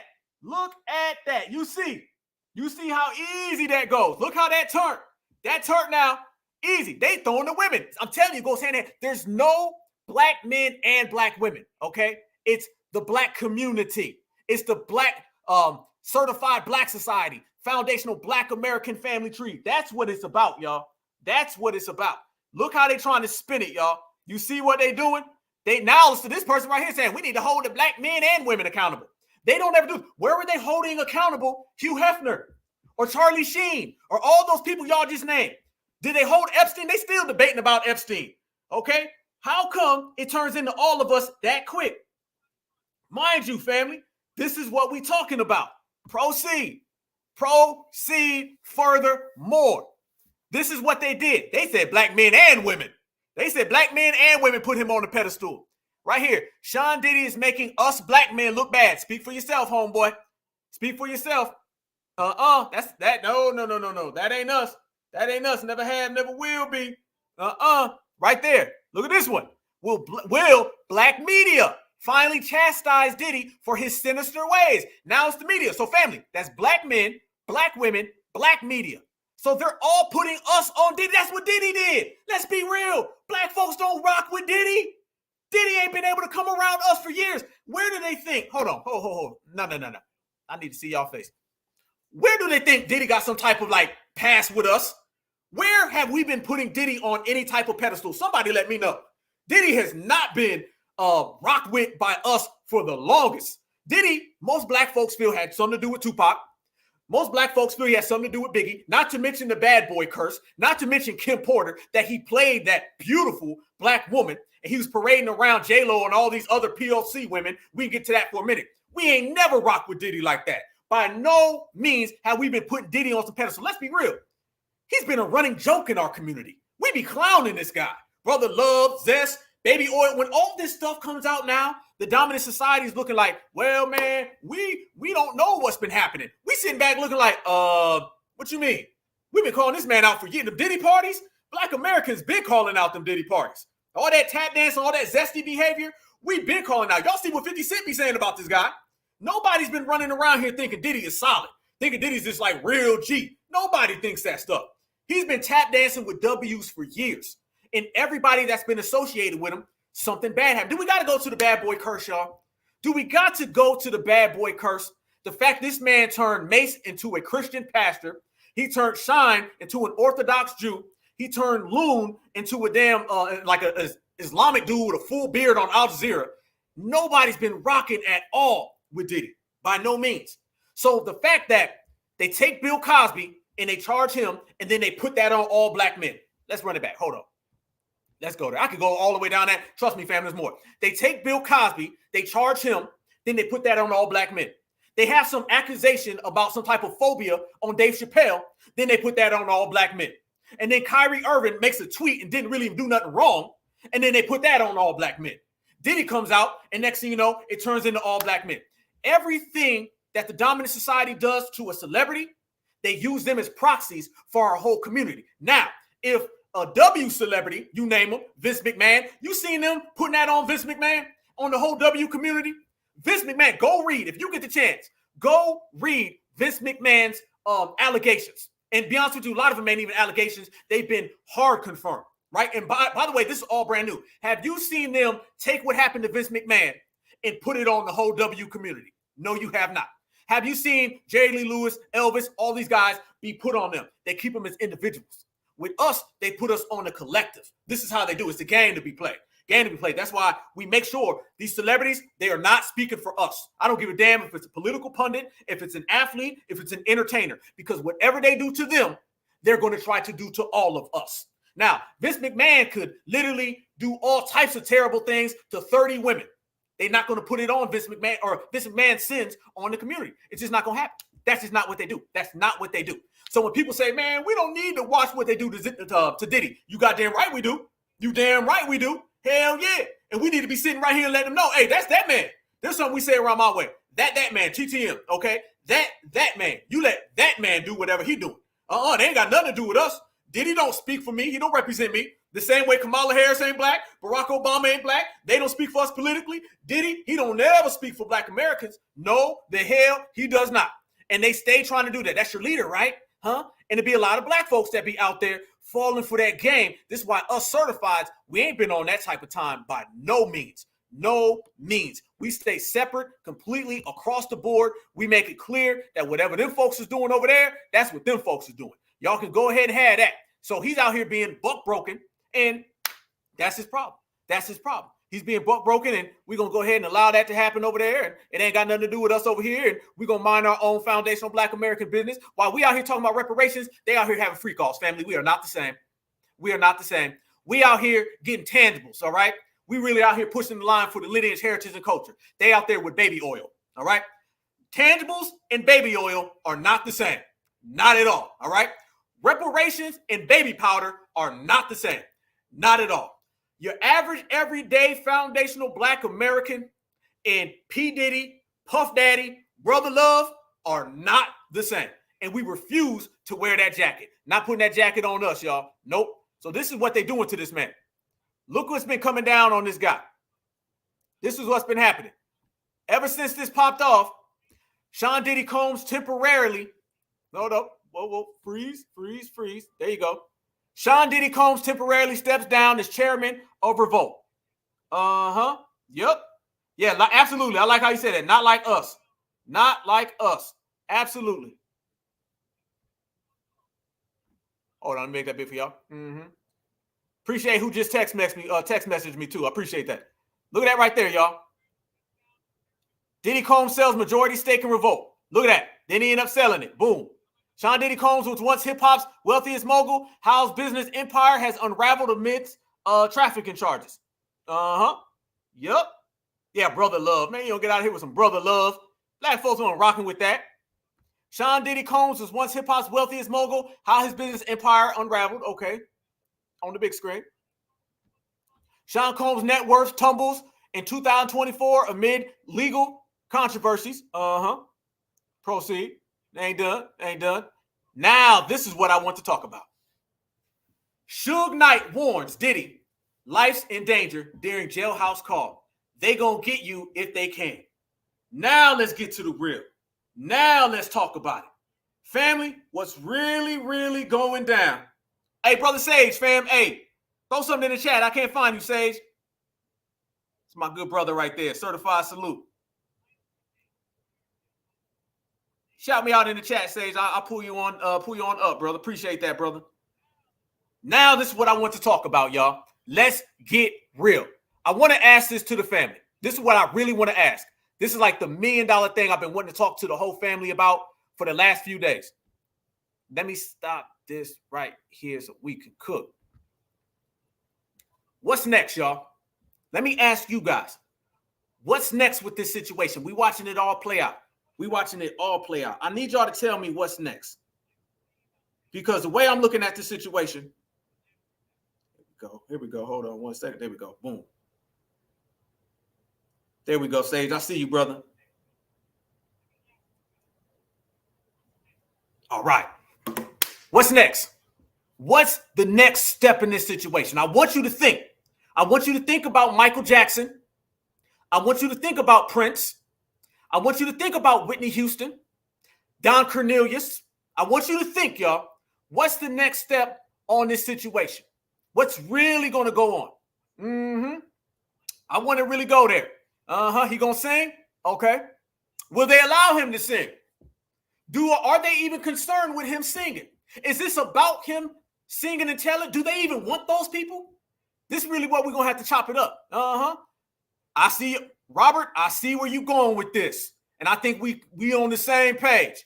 Y'all remember the great interview with the comedian Eddie Griffin? And what does Eddie Griffin say? He says, black men and women don't make it out clean, right? Right? Don't make it out clean. Bill Cosby, yep. Don't make it out clean in the industry. I mean, just go down. I want y'all to think about Bono. Think about Mick Jagger. Think about Paul McCartney. I want you to think about, what's the guy's name? Ozzy Osbourne. Look at all of these people, how long they've been around. These are the artists. Scandal after scandal after scandal after scandal. These folks are 90 years old, still touring, going around, no problems, right? Think about Clive Davis, Tommy Mottola, all the people behind the scenes. 90 years old, live out, go in the sunset, drink a pina colada on the beach, right? Now, I want you to start thinking about black people. I want you to start thinking about Aaliyah, Lisa Left Eye Lopez, Tupac, Don Cornelius. I want you to start thinking about Bill Cosby, Bill Cosby's son. I want you to start thinking about black folks in the entertainment industry and how these folks don't make it out clean at all. What's really going on with this whole case? Axl Rose. I mean, you mean to tell me these folks ain't been around some real dirt? You mean to tell me these folks ain't really been around some bad things? But somehow, some way, these people always are good. All the W's, they live happily ever after. They be 98 years old, can even walk no more, drinking on the beach, they fine. Black folks be 21, 22, 23, and something always happens, right? Matter of fact, do we got to go back to Sam Cooke? Do we got to go there, family? Do we got to go all the way back to Sam Cooke? Look how it turned out with Sam Cooke. Sam Cooke's story, you can see forward. Whitney Houston's daughter, you want to go there too? The same way as her mom? Really though? A blind man can see, y'all. A blind man can see. Strange things happen. Otis Redding? I mean, how many, y'all? How many can we talk about? Yeah. Michael Jackson, y'all know. Y'all, I was just having a conversation the other day, y'all. Y'all remember with Michael Jackson, Conrad Murray? Y'all remember the whole Conrad Murray thing? How many times did you hear about Conrad Murray during the whole Michael Jackson case? How many times have you heard about Conrad Murray after the Michael Jackson case? It almost comes across, allegedly, that Conrad Murray had a job to do, did the job, did the time, got his money, disappeared. Am I right or am I right? Yeah. Prince, absolutely with Prince. Do you guys know that the same exact week that Prince ended up passing, Michael Jackson's catalog ended up going back to Sony? Did you know that Prince, all the music that he made that they found in his vaults, remember, they said they found so much music in Prince's vaults that literally it could have went on for years. They said he could have put out an album every year until like 2050. Well, guess what? The record labels got all of that back. Quietly in the Night, same way that Quietly in the Night, all these co-conspirators with Puff are all going to be on some other type of time quietly. So what does that tell you? It's the same thing all the time. Certified salute, Louisville, Kentucky, home of Muhammad Ali. One love. So I want to show y'all. Let's get to it. Now we're going to really get to the work. There is no coincidence that all of these black entertainers have the same fate, y'all. Same fate. Lisa Left Eye just off the road. Really? Okay. Aaliyah, plane was overweight. Y'all ever heard of a plane being overweight? Matter of fact, let me ask you about Aaliyah. What was alleged with Aaliyah? We're not going to get all into it, but what was alleged about Aaliyah? How many times have y'all heard that before Aaliyah? And how many times have you heard that after Aaliyah? Just saying. Real funny style things, y'all. Ben Roethlisberger. Yeah, Ben Roethlisberger. I know folks in Ohio that know Ben Roethlisberger, and it's known he was doing all types of stuff. Dude to win a Super Bowl and then catch a case. And perfectly fine. No problem. These things, they're meant to break you. Black men and women do not make it out clean, all right? If you go Google these mysterious things that happen to all of these black entertainers, going back to Sam Cooke, like the lady they said did that Sam Cooke, no one ever saw her again. No one ever saw her again. This weird. R. Kelly, prime example. R. Kelly. Now, R. Kelly stuff going on, but they made a movie with R. Kelly? Really? A movie. So R. Kelly, they made a documentary. The documentary got R. Kelly locked up. Let's be real. They did the documentary and boom. And you know what's going to end up happening? What they really want to do, they want your masters, or in Diddy's case, they want your business. And remember, when Diddy says he steps down from Revolt, that means somebody else owns Revolt now. That means someone else is getting all of that. Yeah, that means somebody else is getting everything that he created, he built. That's gone. That is what? Black wealth going to W's now, right? Check this out right here, y'all. I just called my brothers the other day, and me and my brothers had a conversation about this. Look at this right here. A former warden at MDC Brooklyn, the jail where Diddy is being held, says the mogul's life is in danger. TMZ reports the music mogul is currently being held in a special housing unit away from other inmates. Really though? Really? How many of you guys are surprised by reading that right there? Does that shock any of y'all? Does that really come funny? You're absolutely right. Yep, with Sam Cooke. That individual ended up passing after Sam Cooke. Yep, real funny, right? Interesting. Look what they're already putting the seeds, family. Disgruntled mogul had his whole career in front of him, made some mistakes, couldn't live with himself anymore after he was sentenced to prison time. He couldn't go from a mansion to being in jail and eating bad food. So eventually he got very distraught. And then one day when nobody was watching, boom. Ain't that how it works, y'all? Did Suge Knight, and by the way, Suge Knight is Diddy's arch rival. Did Suge Knight not say this a year ago? Who was surprised that you'd be seeing that right there? Come on. Let's keep it a buck. Let's keep it real. Certified salute to you, Nikki the God. I see you, family. Certified salute. That's fam right there. This is what I'm talking about. We sit back and we watch this all play out. And when you see that whole press conference, let's keep it a bean, y'all. That press conference was not about justice. It wasn't about morals. That press conference was to silence Diddy. He's being silenced. All the buck breaking and everything that they're doing right now, that's one part of it. In reality, y'all, they trying to stop this man. I promise you, none of these folks that they running around here talking about were involved. You're not going to see their faces. And if you do, it's only going to probably be the black ones anyway. It's only going to be the black ones. Nah, they're going to get this man out the paint and they are there to silence him. This has nothing to do with anything other than we're going to silence this man and we're going to get him down. Family, they're not even there to take him snitching. If he came right now and he told everybody, I know who did it, I know where they did it, I know where they at, they're going to say, oh, we don't want to hear it. No, I'm saying, no, it was this music exec. Oh, we don't care. But I'm saying if you go in my left room, in the left wing, in the back bedroom, I got a video of him. Oh, we already got the video. We don't give a damn. But no, I'm ready to tell on everybody. I'm here to snitch. I want to snitch on everybody involved, all the actors, all the moguls. Let me tell. You know what the authorities are going to say? We don't care. We do not accept your snitching. We do not accept your telling. Family, you know it's cold when they don't accept your snitching. Everybody's running around and they're saying, well, Diddy gonna start telling on people. Name me a time where a black man has ever told on people and they ever acknowledged it. How come they don't accept it when we tell on the supremacists? A supremacist will harm us. We'll say that right there is the criminal. They'll say, no, it ain't. Turn their eyes. They don't ever acknowledge us being harmed, even when a supremacist does it on camera. Why do you think they're gonna accept Diddy snitching on people? They're not there to snitch on. He was arrested to be silenced. That's what that is. That's what that is. Because trust me, the people who were doing that with him, who were at those free calls, they're friends with the people who arrested him. The moguls and the feds are friends. They called each other up. They said, you go in that house, you get them goddamn tapes, and you stop that man by any means necessary. And he said, hey, good, I'll see you at the governor mansion, the governor's ball. I'll see you, bring your family. How's your wife? How's your kids? Oh, they're doing great.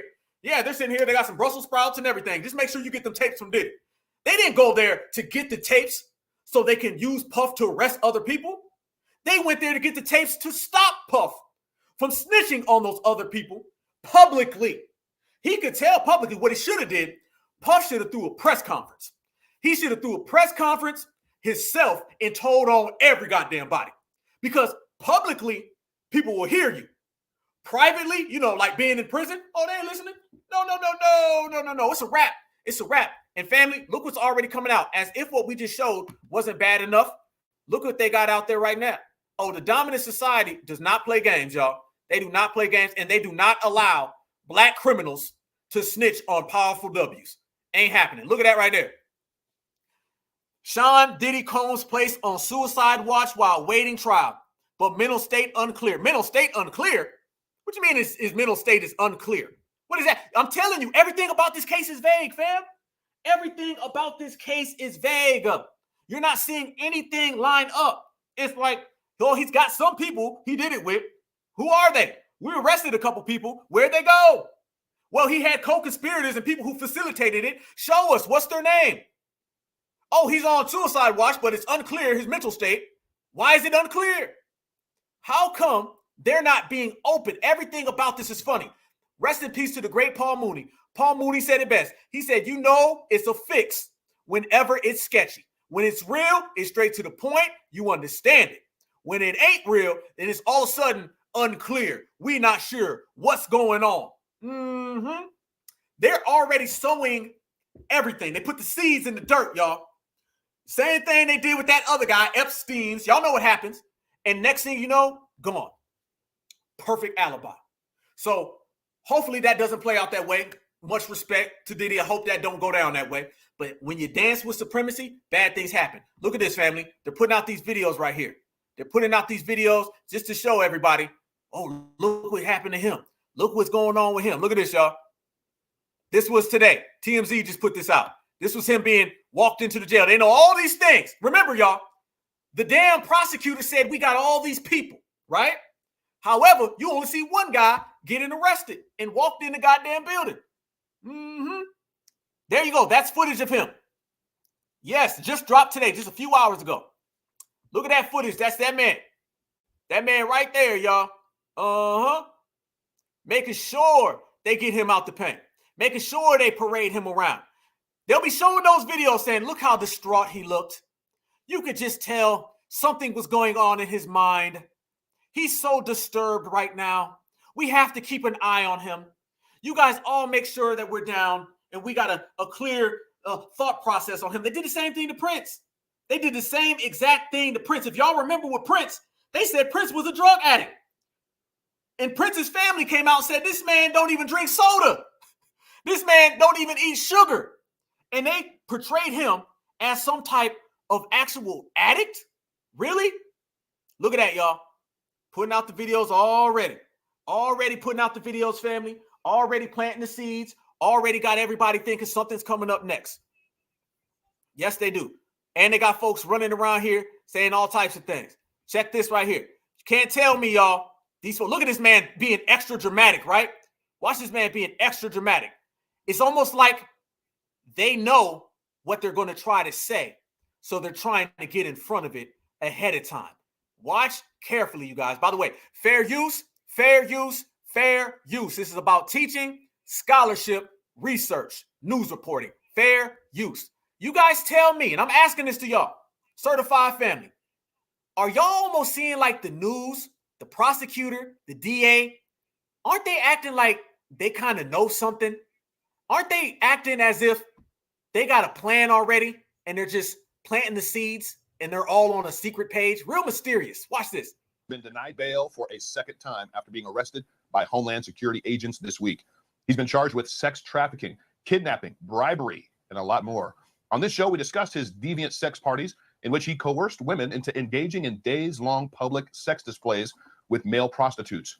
He's accused of taking videos of those encounters and using them to blackmail the participants. But according to our music industry insider, Sean Combs' crimes could be even worse than what's being described, and other famous faces could also be implicated. Joining me now is founder of Jaco Booyens Ministries and my good friend, Jaco Booyens. Jaco, thank you so much for coming on the show this evening. I know we're hearing a whole lot about what these allegations are, what the charges are, and we're hearing other big names that are supposed to be all wrapped up in it. Tell us, spill the beans.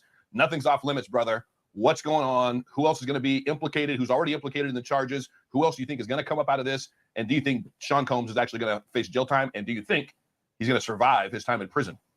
What? Hold on. Certified family. It's Friday night. Smash that like button. Subscribe to the Black Alpha Network. I appreciate y'all for being here with me right now. We got some work to do. We're the ones who are calling this out, exposing this, investigating this. You're not going to get this anywhere else. It's going to be us, the foundational Black American family tree. What the hell did that man just say? Have you ever in your life heard somebody, a news anchor, say they don't know if the person is going to make it through jail time? With all the crimes, mafia folks locked up, supremacists locked up. They didn't say this about Dylan Roof. This man literally almost threw this guy an alley-oop. He said, by the way, wink, wink, wink. Do you think he's going to survive? Why is that question even being brought up? I thought that we had a legitimate political system. I thought we had a good judicial system. So you meaning to tell me in our judicial system, people basically just get exterminated? Is that what you're trying to say, homie? Or are you taking your orders based on the playbook and the teleprompter that you have, and you're tossing it to this guy? Why would you even say that? Other than you plant that goddamn seed, and this is what the whole game has been from the jump. I've never seen that before. Spill the beans. Nothing's off limits, brother. What's going on? Who else is going to be implicated? Who's already implicated in the charges? Who else do you think is going to come up out of this? And do you think Sean Combs is actually going to face jail time? And do you think he's going to survive his time in prison? Yeah, man. Great work, David. Thank you for all you do. Look, I said 10 months ago, Sean's going to be arrested. People said, no, he's going to walk. And I said, not this time. Something you have to pay attention to here is what did not happen in the Epstein case or the Maxwell case. In the indictment, the definition of sex trafficking is mentioned. That did not happen with Epstein and with Maxwell. The second I saw that in the indictment, they're mentioning force, fraud, coercion, which is the definition of human trafficking, I knew this time this guy's going to fry. He's going to. This is a sex trafficking case. The reason they did that is so no corrupt district attorney could plead this down to a misdemeanor, a drug charge, kidnapping charge, rape charge. This is a sex trafficking case. Maxwell wasn't tried in a sex trafficking case. This is very, very different, David. They're stacking up. They went slow. Remember, they raided him, and then everybody said they're going to do nothing. And I said, no, they're walking it slow because they've got the evidence. I believe this canary bird is going to sing. Here's what I believe is going to happen. The charges are mounting up, and he's going to get 30, 50, 55, 60 years is what he's looking at. I believe they're going to throw the book at him. I also believe they're going to talk to him about ceasing assets. They're going to talk to him about your children are going to left destitute on the street. We're going to take you for everything you've got. There we go. Ain't that why Whitney ain't here right now, y'all? Ain't that why Prince is gone right now? How much money does the Prince estate have anymore? Huh? Ain't that what they did with Michael Jackson? Huh? Everything that we talk about how they steal black wealth and then they funnel it through to everybody else. Do you guys know that the Shakur estate, I'm talking Tupac, Afeni, Mutulu, do you know the estate is owned by a W man? Yeah, why you think you see Tupac's picture with rainbows on it? Entertainers will play that game with these people, and then eventually these people will put a charge on you and they coming for your money. This is a money grab. Let's be real. Diddy hasn't done anything that every single other executive has done. Every single other politician has done. There ain't nothing new. How come it's the black people that always go to the front of the line, always get their money took, always go to jail, and always have something mysterious and strange happen to them? Not any of the other people that you see on camera drinking pina coladas, eating food with all of these pedos. Nothing with them, but always with us. This was a set up from the giddy up, and this is why you don't play with Supremacy, because you end up like Diddy. Because it is New York City. In New York City, tax crimes are looked at differently. They're looking at tax evasion. They're going to throw the book at this guy, I believe, to make him a deal. And I believe the deal they're going to make him is, now you need to spill the beans. You need to talk, and we'll give you 15 with probation or whatever, right? Some sort of a condition. I really believe this is going to happen. Other names are going to come out. Sean will talk. That's why Jay-Z is running. That's why Jay-Z is nervous. Whoa! Look how he's throwing Jay-Z in there. Look how he's throwing Jay-Z in there. We need to talk. We need to talk, family. Certified foundational Black Americans. We need to talk. Listen to all of these people. What the dude say? He said, name us names. And the first one he said was Jay-Z. The first one he said was Jay-Z. He didn't say nobody else. He said Jay-Z. Why didn't you bring up all of the other executives? How come you didn't bring up all of the other ones? You mean to tell me, out of everybody that was at those damn parties, you mean to tell me Jay-Z was the one that popped in your head first? Or is it that you setting it up to come down on Jay? Yeah. Once again, another Black billionaire. All that stuff from a couple years ago when people were running around here talking about Black billionaires on Forbes, they're coming after every single one of those Black billionaires methodically, one by one by one. The man mentioned Jay-Z. Out of all the names, this man says Jay-Z. All the names, none of the W executives and the moguls, right? He said, man, Jay-Z is hiding. Jay-Z is running. Why don't you bring up Leonardo DiCaprio? I seen him there. Ashton Kutcher, I seen him there. How come you don't bring them up? Literally, like 30 CEOs just stepped down. Why didn't you start your name list with them? Why you go straight to Jay? Jaguar is talking about it. So many other artists at the moment. The industry is squirming because they know Sean is loose-lipped. He will talk. I can share this with you. An executive from his organization ends up in my office, unannounced, in my office saying, will you help me? I'm not part of it. I run some of his brands.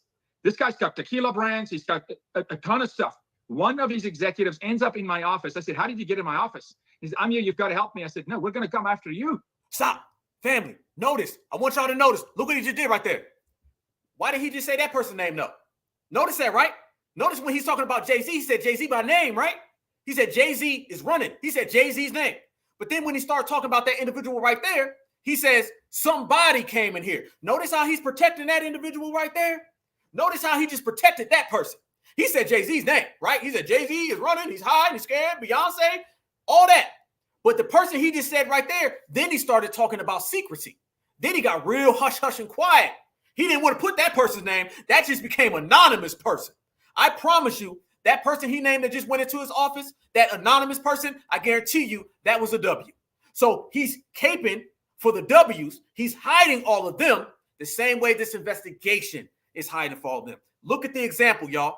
This man right here is talking about how the industry is scared because Diddy's going to tell, but the only names he brings up are Black people. And when he starts bringing up other people, they become anonymous. Ain't it funny how they say everybody did a crime, right? All these people did a crime. Let me pull this up. Everybody did a crime, but all the Black people get named. All the W's become anonymous. The anonymous exec, the anonymous music mogul, right? Think about that. Every Black person gets named. All the W's are anonymous. Easy work. You see the way they play the game. It's all a play on words. That's one thing Supremacy does, y'all. It's a play on words. And you could just tell they like want that to happen. They're very giddy. All of them, they're very, very giddy right now. Like they're enjoying it. Like they really want it to happen. But that's what they do. That's what they do. All the Black people involved with Diddy, including Diddy himself, they're all named by their names. All the W's become anonymous. Anonymous music mogul, anonymous CEO, anonymous dealer, anonymous facilitator. They become very, very in the shadows. But let me show y'all this thing. We're going to talk about that because I see a lot of people saying this. Let me show y'all. Here we go.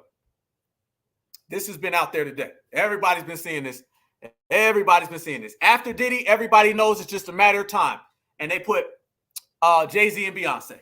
Jay-Z and Beyonce. Here's my thing about the whole Jay-Z and Beyonce thing. Oh, let me put it up big for y'all to see. Okay. Here's the thing with Jay and Beyonce. Here's how I get it. Yeah, Ed Buck. Come on, Ed Buck. Come on, y'all. Ed Buck. We're the same energy and smoke for that. Exactly. Everybody right now saying Jay-Z and B are next. And there's two different people saying it. There's the people saying Jay and Beyonce are next because we know the way the system of supremacy targets black people. And then there's just a lot of hating ass people who want it to be Jay and Beyonce. They like want it to be. They're like, please let it be Jay. Please let it be Beyonce. Nobody's talking about all of these music execs that were at all of these parties.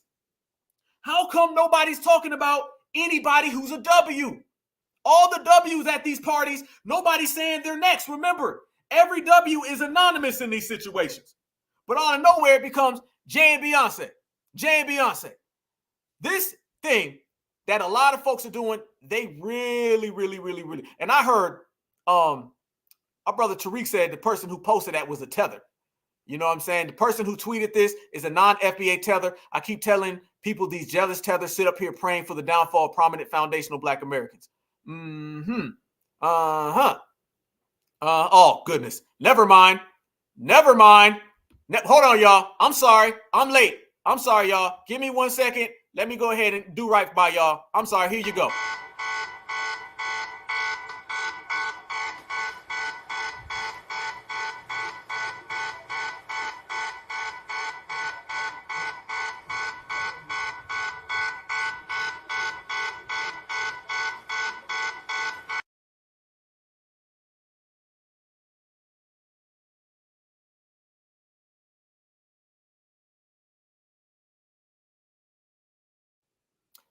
There you go, y'all. You already knew. It seems like everywhere where we're at, y'all, you always see these folks who want to see us come down. I'm still kind of wondering, fam, what did Jay and Beyonce do? That's what I'm trying to, like, this thing with Jay and Beyonce and next, like, what did they do? Like, what? Like, what's the thing? Oh, this is it. It's these hollow accusations or conjecture when it comes to us, okay? It always seems to be like that. It always seems to be this very, like, conjecture. Oh, I know who's next. Jay and Beyonce's next. I tell you how. They're going to get Jay and they're going to get Beyonce now. Jay and Beyonce, woo, they're going to get them now. Okay, for what, though? For what? When it comes to somebody from the dominant society, you got to have names. You got to have dates. You got to have faces. You got to have all of that, y'all. But when it comes to us, it's just, oh, they're going to get Jay and Beyonce. Why? Well, I don't know, just because. I'm still trying to figure out what the meaning is behind that, other than these folks want to see us come down. They see this family the same way that they want to intervene. Let's go to the tethers. The same way that these tethers want to intervene with us politically is the same exact way, family, that these tethers are out here trying to intervene with us on the entertainment level. All right. They want to see a lot of these black folks come down in any fashion. Get this about a tether, y'all. They want to see black folks come down any way, shape, or form possibly. And they are praying right now for the downfall of Jay-Z. They're praying for the downfall of Puffy. And let me tell you something. They be praying for the downfall of us right now as well. That's what they do. In any aspect, the tethers want to see black Americans go down the drain. That's just what it is. You're not surprised that you're seeing tethers come out here and running that game. I knew when I first saw that tweet, shout out to Tariq for pulling out the receipts on this guy. I knew as soon as I seen it, it was some funny style stuff. I just knew it because you know the tethers have to get involved in everything. We out there trying to get reparations in California. The tethers come out there trying to jump in the middle of that. All right. We out here trying to get our way. Then everybody else comes trying to get in the way of that. There's tethers every single corner you turn. I don't know what Jay-Z and Beyonce have done other than people are just trying to put them in the loop. They want to see them come down. And they're going to go down the list. What I told you, same way, y'all. It's the same thing we broke down earlier. Bill Cosby gets charged. They put it on the black community. Dave Chappelle gets accused of being homophobic, then they put it on us, all right? They put everything onto the next person. It's just the next black, the next black, the next black, okay? One black person allegedly does something, then we're going to put it on the next person next to him, then the next person next to him, and then next to him, and then next to him, and we'll go all the way down the list. That's just the way they're doing it, y'all. That's just the way they do it. That's the way they operate. Let me show y'all this as well as we speak about it, as we speak about tethers. Somebody mentioned this earlier, and you're absolutely right. This guy right here, this dude, the whole DA, remember when we played his clip, all right? That guy was giddy, wasn't he? Wasn't he giddy? He looked like he was so damn happy to be putting those charges on Diddy. He was just a happy camper.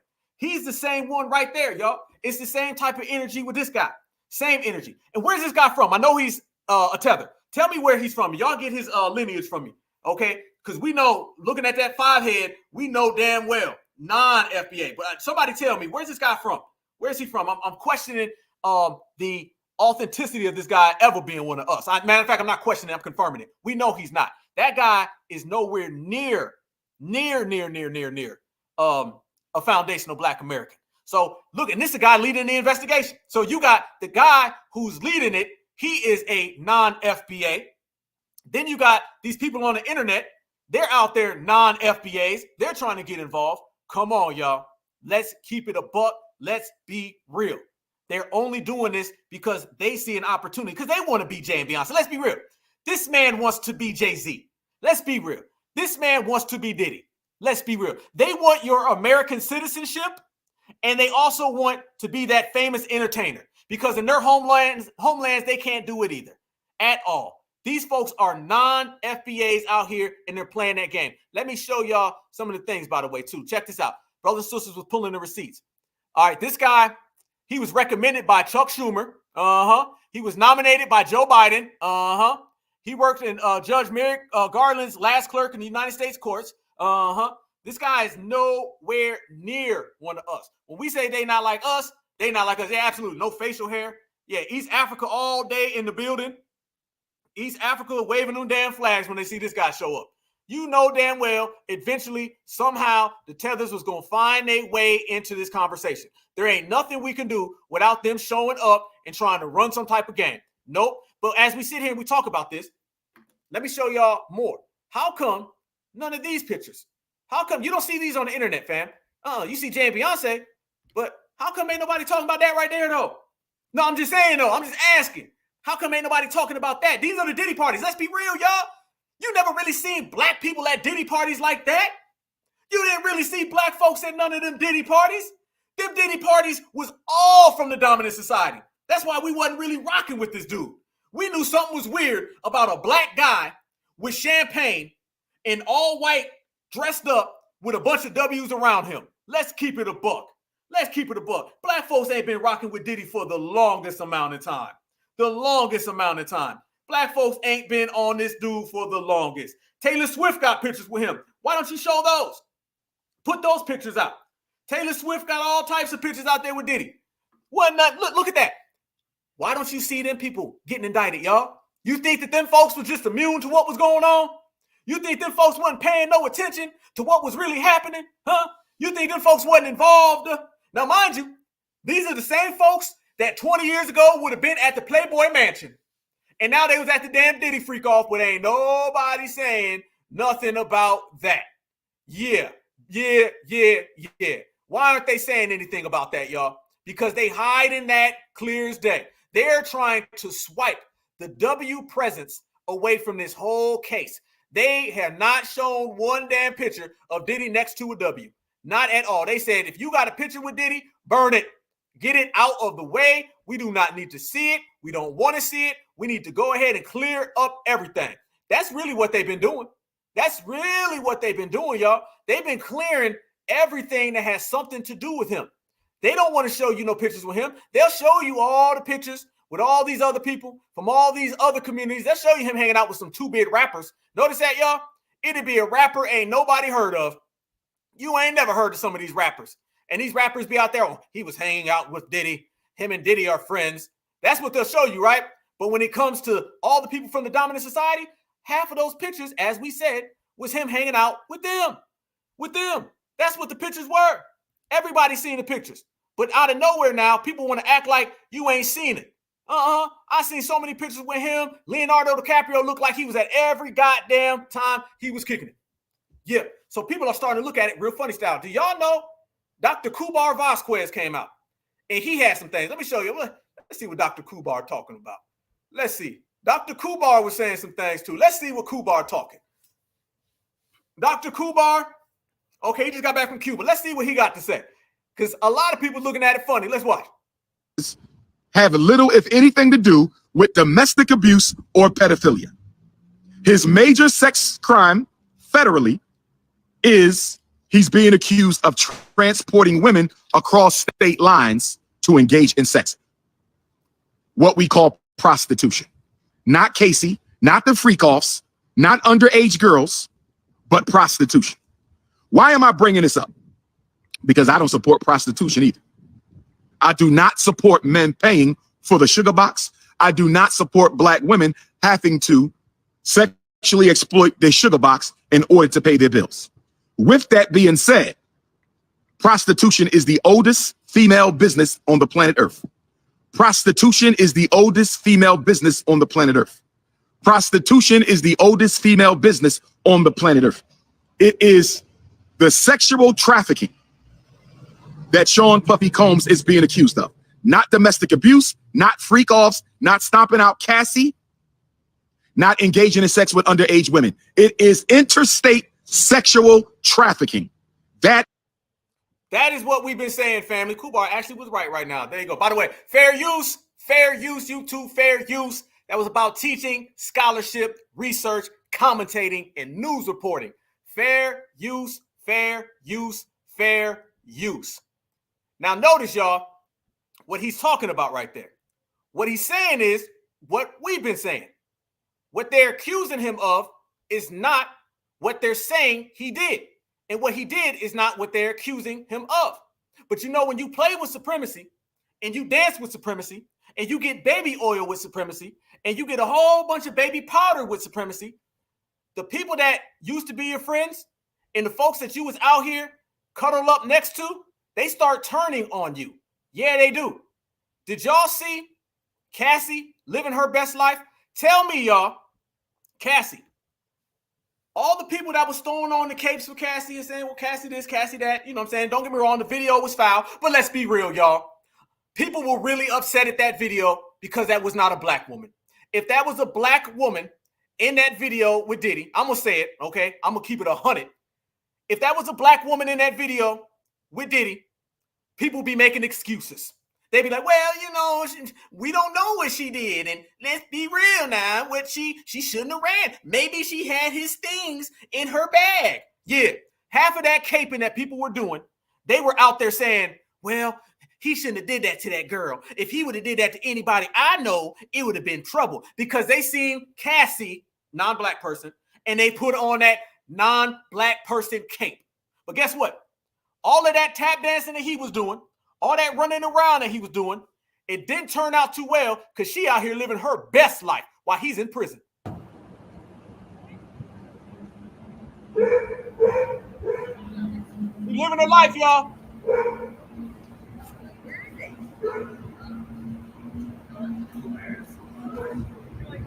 Hey, Cassie, how are you? How do you feel about all the allegations with Diddy going on right now?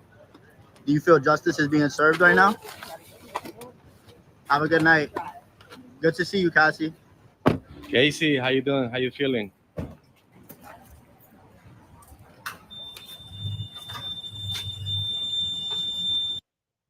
Tell me where, at any point, tap dancing with Supremacy pays the bills. It don't ever end up good. It doesn't ever put you in the right position, and you end up just like this guy, all the way down bad. Down bad. And there's other pictures, by the way, y'all, where her out there, and she was smiling, she was cheesing, she was grinning, she was just having the best time of her life, y'all. Yes, she was. She was having the best time of her life because she got the bag and she gone. Now, I'm not sitting here saying that everything that he was doing was what you're supposed to do. No. We know what was happening. That was foul. However, let's keep it all the way real with what went down in that video with him and Cassie. If we're going to be all the way honest, y'all. If we're going to be all the way honest about what went on with him and Cassie, one, that's not what he was charged for. Two, he paid her settlement. And three, Diddy has a long list of this type of behavior. People been calling him out. Black people been calling him out for the longest. And that picture we just showed a minute ago, with all those people hanging out with him, who were the ones really caping for Diddy the longest, y'all? Who was really the ones out here sticking up for Diddy? Who really was it, y'all? Let's keep it a buck. It wasn't us. They trying to put the Diddy jacket on us now. Whenever we would criticize him, it would be W's that would defend him against us. Whenever we say, well, let's talk about some of the things that he did in the past. Well, that's on you, right?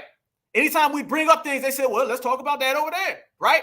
anytime that we would mention anything that he did, it was Leonardo DiCaprio. It was Ashton Kutcher. It was Paris Hilton. It was Taylor Swift. All the W's that just magically disappeared. Because remember, all of his Diddy parties, all of his freak-offs, there's nothing but W's in the pictures with him. Those were the ones that were trying to argue with us. Those were the ones that were trying to debate with us. Those were the ones that were trying to go back and forth with us about him. They were defending him. Don't put him over here. Y'all know how they do. They'll try to take a black person, make him one of theirs, and then when they do wrong, they try to give him back. No. No. It's exactly. We roasted him. Absolutely what we did. Because we seen some of the things that was going on with him, and we had some strange feelings about those things.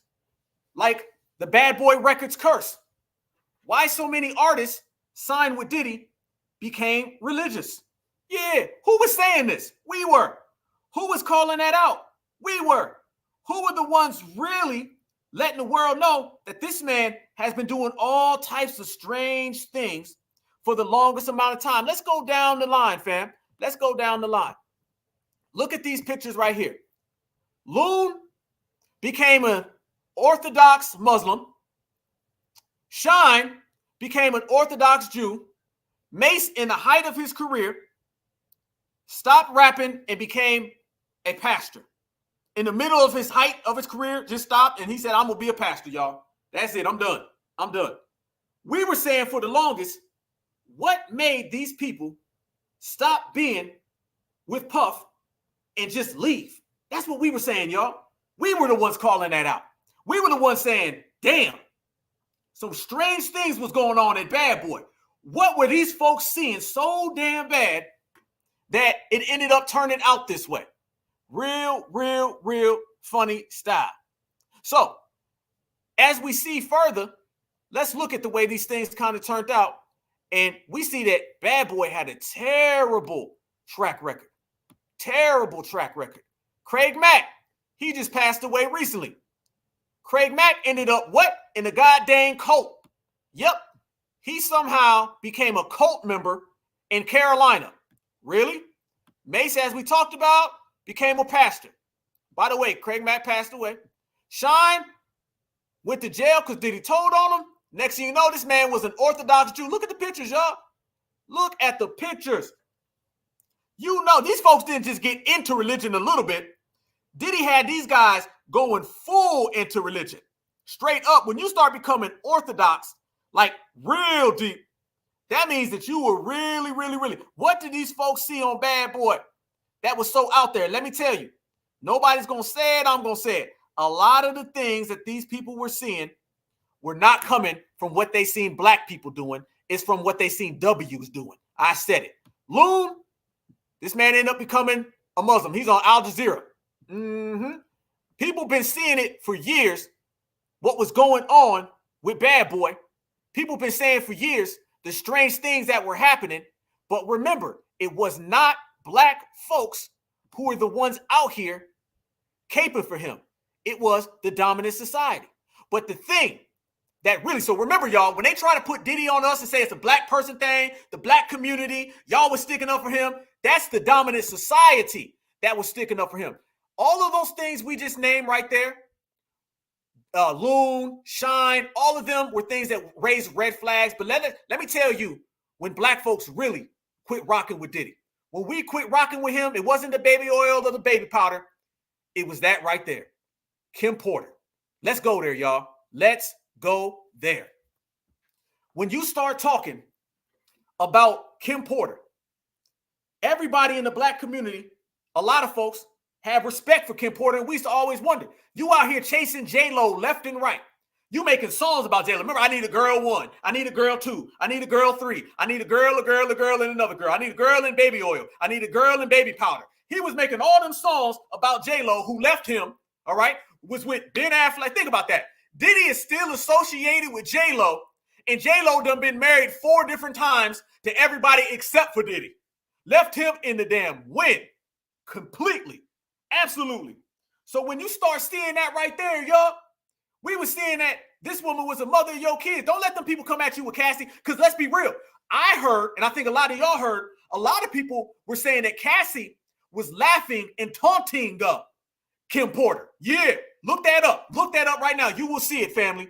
A lot of people were saying that Cassie was with Diddy and they were taunting Kim Porter. All that stuff with Cassie, that's why I didn't start throwing the cape. I wasn't putting the cape on. I wasn't on some, well, Cassie this and Cassie that. I wasn't doing that because I was hearing straight up that she was doing that I got your man stuff with Diddy. There was a lot of people riding with Diddy that now done jumped ship on him. Yeah, there was a lot of people now that was like, well, I'm going to say this about him, but now it's going to be a different story. Now, let me tell you what Supremacy does. They will ride that ship, but once they see a small little hole in that ship and that ship starts to sink, they know how to jump off it quick as hell. Matter of fact, we were just talking about Leonardo DiCaprio on the damn Titanic, right? They done pulled some real Titanic stuff, didn't they? And they jumped off quick as ever. Yes, they did, y'all. That shows you immediately what happened. So we seen the way it went down with Kim Porter, and then a lot of us was like, wow, that's odd, strange. And then out of nowhere, Kim Porter passes away. Out of nowhere. Brothers and sisters is like, how that happened? It seems like Mace, okay, matter of fact, Mace Christian, Shine became a Jew, Loon became a Muslim, Craig Mack went to a cult, Craig Mack passed away, Black Rob passed away, and then Biggie way back in 1997. Okay. Diddy's one of them guys where he understood a long time ago he gonna get in with Supremacy. And then out of nowhere, Kim Porter just passes away. And a lot of folks are like, what the heck? What happened? It was just unexpected. Okay. And then we showed this right here. Model Kim Porter's sudden death remains mysterious after autopsy. The sudden death last week of Kim Porter, Diddy's former girlfriend and mother of three of his children, remains a mystery after Los Angeles coroner's office reported that the autopsy failed immediately to establish the death. Excuse me? So the autopsy didn't work. I've never heard that one. So the autopsy just didn't work. It just failed. It was a failed autopsy. And then it came back later and said, oh, it's because of this over there. Really though? This is where we are with it. And brothers and sisters was like, yeah, funny style. What we say, we know what's funny in the light. We know what's funny in the light. So out of nowhere, that occurred. And we was looking real funny. And now when you start seeing some of these stories come out, Heavy D as well. Yep. This man has been around. So much despair. It's hard to even count. It's hard to even count how much despair this man has been around. A lot of people don't even know. This dude way back in like 90, 91 at some concert, some people got trampled on. He was there too. He was there at that as well. Yeah. This had some really strange, funny style vibes that people were not believing. Not to mention Tupac. Okay, we all know with the Tupac family, we sat here and we put this man's receipts on the table for 2 hours. And we ain't even got to the fact that the man put money on Tupac. And on top of putting money on Tupac, let's keep it a buck, the man really set up Biggie. Let's be real. All allegedly, all alleged. But it seems very, very funny style what ended up happening to Biggie. Because remember, a lot of people were saying Biggie was, not a lot of people, it's confirmed. Biggie was supposed to be in England when all that happened. So by the way, that's what happened to Kim Porter. And out of nowhere, his baby mother disappeared. So think about, just passed away. You're out here chasing after J-Lo. You're with Cassie. You're out here taunting Kim Porter. Kim Porter disappears. And what did Cassie say? Cassie said, according to the documents, all right, Cassie said that Diddy found her talking to other men. And what did he try to do? He tried to put cocktails in people's cars. I'm not talking about the ones you drink. And that's all been confirmed, including Kid Cudi. So that ended up happening out of nowhere, out of complete nowhere with Kim Porter. You got this beautiful black woman and you out here chasing all these people of color. And then boom, what ends up happening? Checkmate. You end up seeing she passed away under funny style things. On top of all of that, I see where y'all getting to. I'm right there with you, family. We're on the same page. Now let's talk about I'll Be Sure. I'll Be Sure ends up going into a coma. Yep, got really, really, really down. I'll Be Sure pops out and seamlessly insinuates that Sean Diddy Combs played a role in his 2022 coma. Really though, ain't that strange, family? Family, how many more people?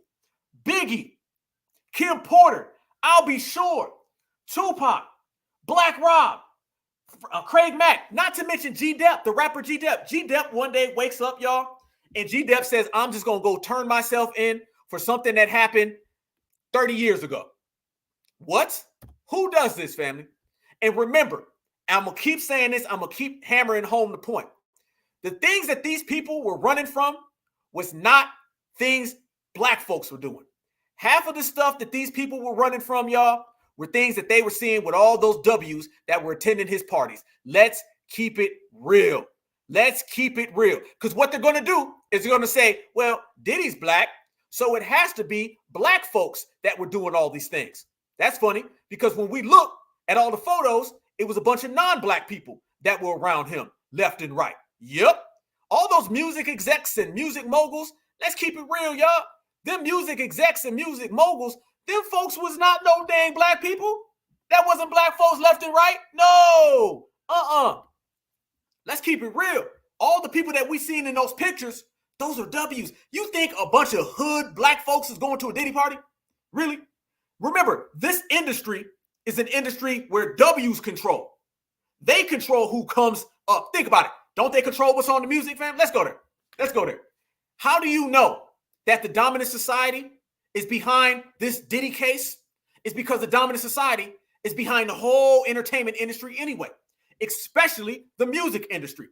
You know they control the music industry. They control the radio, what songs get played, what artists you hear. You don't think they controlled who was going to the Diddy parties? You don't think they controlled who was invited to the parties? You think they don't control what was going on at those parties? We'll sit here all day long and talk about all these music execs and how all these powerful moguls are not black, they're W's.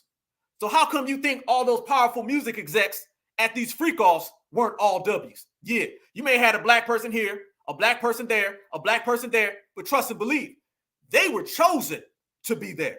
The dominant society, they were already present there. You name the music exec, they run the radio, they was running them freak-offs, and all Diddy was doing was providing a platform for them to do it. Not knowing eventually you doing that was going to mean that they broke you when it got a little too hot out here in these streets. Yes, indeed. That's why when you see the prosecutor, he's talking about Diddy, Puffy, Brother Love. He named names when it was talking about black people. Soon as he started talking about co-conspirators or people who facilitated it, then out of nowhere it became anonymous. All the black people get named. All the W's are anonymous. They'll say Jay-Z's next. They're going to get Jay-Z. For what reason? Because I'm still trying to figure out, what did Jay-Z ever do other than people are making it up or wanting it to be something? Checkmate. But they'll go from Jay-Z to anonymous. Diddy to anonymous. Jerome, anonymous. Marquise, anonymous. You see how they play the game, y'all? That's the way they get down. That's the way they get down. We can go down the list, y'all. We can go down the list all the way across the board. This is how it is. This is how they've been functioning. Look at these names, y'all. Look at these names. These are the names. All of these people stepped down within 24 hours of P-Diddy's arrest. Kevin Lyles, Eric Pryor, Jonathan Holloway, Robert B. Davis, Chris Cameron, Kathy Newsham, LaMonica McElvery, Allison Green, Craig whatever, Joseph whatever, Mike Foster, Susie Williams, Romaine Marzares. Family, these ain't a bunch of black people. These ain't a bunch of black people, family. Henry Leventinus, Matthew Teletibam, Darren Lihaman, Arvan Kurjawai. Bro, I can't pronounce these. Look at these names, fam. There's too many syllables for me. G. Gestapi N. Kolasardu. I don't even know. Family, I don't know. I don't know, family. I can't name. Fam, who are, fam, these are not a bunch of black folks. And if they are, they're not black Americans. Look at all these people in here. This is no coincidence, y'all. No. They're not going to put this on black folks. They're not going to put this on us. All that is that's Diddy. If Diddy wanted to play patty cake with these people, he can go on and do it. Have a great time. Just leave us out of it. All right? That's what you can do. You can do all that. You can leave us out. We going to be straight. Yes, indeed. We ain't wearing that jacket. Look at the names, y'all. Look at the names. The names tell you everything. You don't see a bunch of black executives. And like I said, you got to remember, the rappers who were there, y'all, these rappers weren't nobodies. Be very careful in the coming days, and I promise you guys, be very careful in the coming days how they're going to start putting a bunch of black rappers. They talk about Stevie J. Stevie J is a 2-bid producer who's literally made his fame on damn Love and Hip Hop. They'll tell you about Stevie J from Love and Hip Hop. They won't tell you about that music exec that's worth $500 million, though. They'll leave that person out, won't they? They say, oh, we ain't going to talk about that guy now. Nope. Oh, we going there. I said this was going to be epic. I said that we was going to bring the receipts like only Certified Black Society, Foundational Black Americans can. We was going to break this down better than anybody else, and that is exactly what we're doing. Look at these names. These names are not our people. These are not folks that you're going to put the average Black American on. That is just not the way the game is going to be played out here in these streets. Never that. Matter of fact, we here. Let's show more pictures. Family, we can show all the pictures we want. Look at this. Look at this right here. Here we go. Let's go. Since they want to be anonymous, let us be non-anonymous, okay? Let's put some names and some dates on there. That's Tommy Lee right there. What we just talking about how these rock stars be around forever? There go Tommy Lee. There go Tommy Lee right there. Having a good time at that Diddy party, ain't you? You having a great, jolly old time, Tommy Lee. Kicking it, huh? How come you don't see these people in these indictments? Where they at? Where are they at? Be cautious. Be very, very cautious of how these things play out. Trust and believe, family. All of that baby oil right there, trust me, it was with a lot of them people in the background. I want you to remember, look at all the background pictures, y'all. Look at all the pictures. That's how you're going to tell the tale. Look at all the background pictures. Look at the background pictures. Who do you see? What's the pattern, y'all? Most of the people in the background are W's. You don't see a bunch of black folks in the background of these Diddy parties. Everybody's talking about these freak-offs, but ain't nobody out here talking about who was at these freak-offs. Once again, everybody who is at these freak-offs become anonymous whenever they are non-black. When it's a non-black person, they become very anonymous. Very anonymous. They don't tell you about the non-black people at these freak-offs. No, I want everybody. Look behind Diddy in these pictures. Don't look just at Diddy. All right? That picture right there says 1,000 words, y'all. Diddy was the front man for what was going on. Was he doing some things? Let the court decide. If he's guilty, he's guilty. All right? But let's make this crystal clear, though. This man was the front. He was the one facilitating all of these people to come here. They give him these little deals. Then he says, okay, you can come on in. They give him a couple butter biscuits. Come on in. You can use my mansion. Those Diddy freak-offs was him being chosen to facilitate all of this for a bunch of these folks. Yep. Yeah, that's their rock drummer. Yeah. Clyde Davis. Clyde Davis is the guy who created Diddy. That's how he got all his money and everything to start off with. That's what I'm saying. All of these black faces that you see in a dominant society created music industry, entertainment industry, have all been chosen. And they're not chosen because they're these great people. They're not chosen because they're here to help or uplift black people. They're there chosen to do all the dirty work. It's the same thing in politics. All the black politicians you see are there to do the dirty work for all the W politicians. Same way with the entertainment industry, same way with Diddy.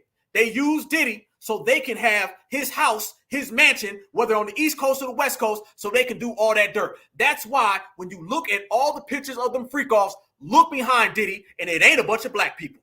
It's a bunch of W's and everybody else. Said it. We ain't done. Watch these folks trying to flip, though, fam. Watch these folks trying to flip. Y'all remember just recently, right? Shine got out. Family, Shine is back out here. Just a couple of months ago, Shine was talking with a Brooklyn accent. Now Shine is trying to distance himself from Diddy. This is what happens when you play with Supremacy. We said the same thing about everybody else. All tools of supremacy are broken equally. All these people thinking, man, y'all out here trying to cape for Diddy. Nope. We out here saying that Diddy was caping for Supremacy, so we can't help you when Supremacy breaks that tool. Watch this man out here saying, I just was with Diddy and we don't know and where what and there could be. Watch this. Your friends leave you real fast, family. When I was an 18-year-old kid, just wanting to do nothing other than make my mother proud and make Belize proud and do what all of us want to do, be recognized for our talent and take over the world. I was defending him and he turned around and called witnesses to testify against me, and he contributed. He pretty much sent me to prison. So that is the context by which you must always describe that relationship. Yes, I forgave, I moved on, but let us not pretend as if I was in Miami for Thanksgiving and Christmas. And I saw a birthday cake. Went again to do a charity event for impoverished youth. No, Shine done went full tether again. Shine done went full tether again. You see what we talking about? Family, this is a lesson on why you have to be independent, you have to be certified, and you have to be FBA first, only, and always. P-Diddy thought that he was going to be out here as some type of front man, as basically a circus clown for the dominant society and all these freak-offs. He thought he was going to be able to do what Hugh Hefner was doing. He thought he was going to be able to do what Polanski was doing, Epstein was doing, and he's finding out the hard way. All of them are going to be scot-free with no charges. All of the people that you were hanging out with, Cassie, non-black, she out here living her best life with a whole nother guy who, by the way, the other guy she's with, he's not a black man either. It's funny that they always find black men when they're billionaires and successful, but soon as they're not with the black billionaire, they're going back to their people. Didn't J-Lo do that 4, 5, 6 times? Yes, she did. So you see the same exact thing happening with Diddy. Cassie, she left. She went back to her folks. Shine, who was just hanging out with this man just a few months ago, now Shine is back to being a tether from Belize, distancing himself from Diddy. Checkmate. In London. So let us not lose sight of what the cold hard facts are. This was not someone who I vacationed with and who he and I enjoyed this great intimate relationship of brotherhood. This is someone who destroyed my life and who I forgave and who I moved on, and for the better interest of Belize, because he was in a position at that time to give scholarships and to maybe invest. I would not deny attempting to bring the investment to Belize and to bring the contributions to education to Belize, but don't distort it as if, you know, he and I were bombale. This is someone that destroyed my life, but do I take any joy or any satisfaction with what he is going through? Absolutely not. I am different than maybe other people. No one needs to fail for me to succeed. No one needs to suffer for me. In your at the height of your professional relationship, or thereafter through the reconciliation, when he was an instrumental part of promoting you through Revolt Media, were you aware of these freak-off events, and were you aware of them? Did you have any participation in them? Oh my goodness, Jules Vasquez. Jules Vasquez. Were you aware of them? Jules Vasquez. Were you aware of the freak-offs? So I had nothing to do with Sean Combs' personal life, no interaction. That level, everything was strictly on a professional level. Man, they'll flip on you real fast, won't they, family? That's what to do. Lesson learned, y'all, as we break these things down. Every element of this situation is filthy. Every element. Diddy's been out here playing patty cake with Supremacy. Out here, let's be real, allegedly, strange things been happening to all the black people around Diddy, okay? If you've been black and you've been around Diddy, it hasn't turned out too good. Filth. All of the people behind the scenes, all the W's, all the anonymous people in the shadows, filth. All the tethers and stuff who've been around him. The only thing for certain that we know is that foundational black Americans, we ain't got nothing to do with it. We super clean over here. And this is why we regulate and we stay away from the diddlers and all that of the world and whoever else next. The only certainty in this whole situation is that this ain't got nothing to do with us. How about that? We're going to make that clear right now. The only certainty, this has nothing to do with us. The system of supremacy elevates these people. That ain't got nothing to do with us. They try to put jackets of all these people onto our community. That ain't got nothing to do with us. You want to tap dance with baby oil and hang out with all these W women and W men at your parties? That ain't got nothing to do with us. You're around these tethers who use you and then try to throw you away. That ain't got nothing to do with us. All of this has proven the fact. You stay clear away from supremacy. This is an absolute utter mess. Is this not a mess, y'all? What about this situation has been anywhere near solid? This is bad. Like, this is one of the situations where there's literally nothing good in this whole scenario. Nothing at all. That's why it ain't got nothing to do with us. We refuse, we refute, we reject, and we deny anybody putting this on us. This is not a foundational Black American issue. As much as this concerns us, is us telling everybody that it don't concern us. That's the goddamn part. That's the role. So therefore, we let it be known, and there'll be more. There'll be more to come, y'all. I'm telling you. There will be absolutely more people to come around here, and it's going to be the same game. This is why we're smart. You got to understand. You got to learn how to train your eyes. You got to understand the system of supremacy. Once you understand the system of supremacy, then you know how to navigate through the system of supremacy. Once you understand how to navigate through the system of supremacy, that's when you're really functioning. That's when you're really where you need to be. These folks, they want to play games. What I keep saying, family, they want to come out here. They want to play with the system of supremacy. That ain't how it works. It don't turn out too good. You end up dancing, you end up prancing around, and then next thing you know, your own folks will start flipping on you. The next thing you know, you buy your goddamn self. And that's what it is. He's out there. He used to be out there having fun with folks, having all these parties with people. It don't be that way right now. And as we say that these W's have been out here hanging out with him, kicking it with him, let me show y'all more. I got even more, family. Check this out. Happy birthday to you again, Miss Porter. Certified salute. Happy birthday again. Appreciate you. Watch this right here, y'all. This Ashton Kutcher. Once again, family, look at the people who be at his parties. Always when you look at his parties, look who is present. Now, how come none of these people were present at any of the indictments? Notice that. Notice that, family. Check this out right here. Watch this. This is Ashton Kutcher, and he's sitting there talking about the party. Because remember, these folks was throwing their arms around him left and right. Fair use, fair use, fair use. YouTube. This is about teaching, scholarship, and research. Fair use and acted. This is about news reporting. Proceed. Watch this right here, y'all. He's telling you about the Diddy parties. Diddy party stories, they're our favorite genre of anecdote. If you have one, yeah. Wow. Okay, I've got a lot. I can't tell. So, can't tell that one either. I mean, I'm like actually cycling through them. Feel like you can't tell? What you mean you can't tell? What you mean you can't tell? Whoa. How come you can't tell?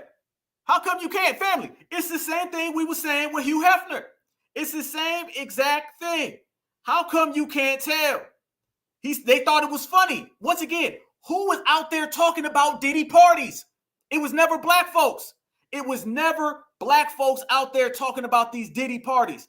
It was always consistently W's. Y'all tell me the last time you seen a Black person really talking about a Diddy party.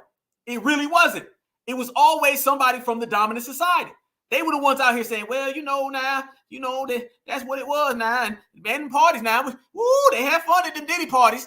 He was always gloating them around. I remember Rosie O'Donnell. I remember him going on a Rosie O'Donnell show, and they was talking about the Diddy party. I remember VH1, MTV. How many specials, y'all, did they have about Diddy parties when we were all younger? It was always them. They'd have W dudes in there, and the W dudes being there talking about if you go to the Diddy party, you get a bottle of Cristal champagne. That's what they was talking about. That's what they was talking about. Yes, they was talking about Cristal champagne, having a great time. That was not for Black folks, fam. They be trying to act like these Diddy parties was like hood parties. These wasn't no hood parties. This wasn't no damn house party. Hell no. They was trying to make it look like we was all invited. All the Black folks can come. Man, these Diddy parties was no different than any form of industry party where Black folks are not welcome to come. Point blank, bottom line. No, we were not accepted at no Diddy party. It was clearly industry stuff. And he was just the black face doing the circus stuff, letting these people use him for these parties. And that's why it's all backfired. He wasn't done. He's still talking about the way the parties were. Can't tell that one either. I mean, I'm like actually cycling through them. Feel like we still have some time to go. I can blow here. Okay. Feel free. Diddy party stories. Man, that was like some weird memory lane. Weird memory lane. Nothing about that sounded like it was good. Matter of fact, they should need to go ahead and lock him up. I mean, family, we're talking about a Rico, right? Everybody saying that this was a terrible case. They called Diddy atrocious. They said he was a monster. Well, then Ashton Kutcher is a witness then. Or maybe, at the most, maybe allegedly a facilitator. What role did you play? All of these people who were at these parties, how about they all get riled up? How about that, family? How about every single person that you've seen at these parties getting riled up, turned up, put these folks in some handcuffs, at least bring them down for questioning. At least bring them for questioning. This is the way it is, right? Everybody runs around here and they've been trying to tell us how good it was and how sweet it was and how dandy. Then he needs to go ahead and read some charges. If any of us, fam, were locked up or someone we knew was locked up and we was like, yeah, man, I was at that party where all those bad things happened, they're going to see that and they're going to come question us. They question black folks for less. They question black people for less. When you look at all these Diddy parties, always look at who's behind him. Always look at, it was always W's talking good about it. VH1 did specials about Diddy parties and how great they were. MTV did specials about Diddy parties and how great they were. Before they were calling it freak-offs, they used to call them just Diddy parties. Just like the Playboy Mansion. And they talk so highly and so great about them. Now it's a dreaded thing. So let's go down the list. Leonardo DiCaprio, Ashton Kutcher, this lady right here that I'm about to show you, we need to go ahead and call her up. She needs to come in for some damn questioning. Yep. We need to call her up. You need to come in there for some questioning. Yep. Kim Kardashian too. Paris Hilton. All of y'all need to come in for some questioning. All of y'all need to come in for some questioning. Let a black person hang around somebody who robbed a store for some bubble gum and a Snickers bar. And I'm promising you right now, they gonna come pay you a visit and ask you what you knew about it. How come these folks ain't being asked what they know about it? Y'all notice that, family? Notice that real quick. Let me show. Notice that everybody you've seen at his parties, those aren't the people you've seen getting arrested. Why not? Notice that everybody you've seen at his freak-offs, those aren't the ones getting indicted at the jailhouse. Why not? You know why? It's because everybody you've seen at his freak-offs and at his parties weren't black people. That's why. All the W's involved are anonymous, and they name all the black people by name. Yep, and they don't like the fact that we're sharing these photos. They don't like the fact that we're exposing them. And they also do not like the fact, family, that they had Diddy out here straight up and down trying to get into the political world. Y'all remember that, right? Remember that? Remember Vote or Die? Y'all remember that? They've been using him for a long time, y'all. Madonna, good point about Madonna. Y'all remember this right here? Diddy was out here caping for Joe Biden. Yeah, they tried to use him as a political guy. I'm telling you, they were using him as a pawn. Anytime you see a successful black person, and I'm talking about success like having freak-offs and stuff, family, those W's don't come around you unless they're using you. You think they come around your parties because they like you? No. It's what they can get from you. Remember Vote or Die? Diddy Combs launches black political party, endorses Joe Biden for president. Yes. Watch this. We're not standing by no more getting killed. We're not scared of anybody standing up and standing by. We're on the verge of a race war. White men like Trump need to be banished. That way of thinking is real dangerous. When you look at it, we don't have no choice. You know what I'm saying? You can say what you want about Biden. I can't say I love the pick either, but hey, we got to get him in office, and then we got to hold him accountable. We got to get him in office. We got to get him in office. We got to get him in office, and then we got to hold him accountable. Wait a minute. You mean to tell me that Diddy was one of those we got to get him in office and hold him accountable people? Diddy was doing that? You was doing that, Diddy? Real talk? Oh, okay. So not only did they use this man for the parties so they could have their freak-offs, they were also using this man so they could get him in the political world and steer us over into the vote blue no matter who, right? You see how that goes? It was vote or die, then it was vote and then hold him accountable. You see the way this operates and the way it goes. So they've been using him. The way that the dominant society used Diddy, they used him like somebody who needs to use your car to go rob a bank. That's what the dominant society does. Let's kind of break down the way it goes. What the dominant society does, they use black people platforms and they use black people's success as a proxy to do something they want to do that's not good and to be clean of it, right? So let me use your car to go rob this bank. So when I rob the bank, they don't come looking for my car. Let me use your house to stash some of these things I ain't got no business stashing, because when they come look at my house, it's not there. This is what they were doing with Diddy. They said, let's do what we were going to do in your house. So when the feds come, they're coming to your house, not mine. How come they're not going to any of these other people's houses? You mean to tell me that all these things, absolutely, Tanya, Good. Hold on. I got to put that up. Yep. You right. Glad I saw that one. Absolutely. Pimped them out. That's it. That's it. Simple as that. They was using your house as a bando. Diddy's house was a bando. They used Diddy's freak-offs as a bando so they could trap all of their filth at his house. So when things went bad, he got the blame. And he was happy, showing all his gums and teeth, allowing them to do it because he got his little trinkets. Let me tell you, whatever he was getting out of all this was minor to what everyone else was getting out of it because he was just being used. That's it. That's all they do. That's it. They just use somebody real quick, real fast, boom, and then get up out of there. They know when to disappear. They know when to disappear. So to our point, y'all, this situation is not about Diddy getting arrested for justice, and it's not about any of these people being brought to justice. Remember, all of those names we're looking at, those people are friends with the people who are doing the arresting. What happens when all of the co-conspirators are friends with all of the authorities? The only person in the middle of that is Diddy. He's the only one in the middle. On this side, you got all of those rich, anonymous CEOs, and they're friends with all the authority figures on this side. And he's right in the middle. And whether he knows it or not, those two people, they've been conspiring on him the whole time. It's easy. This old. This is Supremacy 101. Yep, tap dancing for massa. That's what happens. He's left right in the middle with nowhere to go. He's stuck. He's stuck. I'm telling you right now, he is not going to be allowed to tell. He's probably been trying to tell. Trust me. He probably got his hand up saying, snitch, I'll tell on everybody. I'll give names, dates. I'll give everything. Middle names, nicknames, whatever. Wife's names. It don't matter. They're like, we don't want you to tell. We don't care about you snitching. No. We didn't arrest you to tell on this. You think that they don't know? Think about this, fam. In order for them to accept him snitching on people, that's under the belief that they don't already know who these people are. Why do they need Diddy if the tapes already exist? Everybody's talking about he's going to start telling. Family, they said they got it on camera already. The guy, the prosecutor, the tether prosecutor, he said straight up, we got all of the footage already there. He named that they got facilitators. He said there's co-conspirators. None of them are arrested. Why aren't they arrested right now? It's not about them trying to figure out who is involved. Family, in this case, everybody already knows who's involved. The damn prosecutor told you they got other people. Just none of them are in handcuffs. So this lets you know this ain't about Diddy telling on people. They already know who he tell on in the first place. They silenced him so he wouldn't tell on powerful people. But in reality, they silenced him because whether he told on them or not, he's out the way.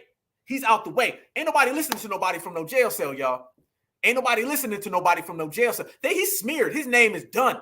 Then you got to figure too, then there's the smear tactic, right? You got the whole smear tactic that even if he told on people, nobody's going to believe him. They're like, oh, he hit Cassie in that video. You really are going off the testimony of a thug. Remember, the dominant society loved Diddy. He was tap dancing, take that. Thought I told you that, we can't stop. Remember all that? And when he caught that case with J-Lo, oh, he's a thug. And then what'd he do? He freak-offed his way back into good graces. He's had a lot of ups and downs with the dominant society. Yes, he did. When he was running with Biggie and the whole East Coast, West Coast thing, they weren't rocking with him. Then he freak-offed his way into good graces, right? Then after he did all of that, and he had that situation with J-Lo, and he snitched on folks, they said, okay, well, freak off your way back into good graces. And he done stayed on that train ever since. Notice that, y'all. Notice that. Remember when he, I think he hit, what's the dude's name? Steve Stout. He hit Steve Stout in the head with a bottle. And they was like, Diddy, what are you doing? He said, I throw a freak off. They said, all right, cool.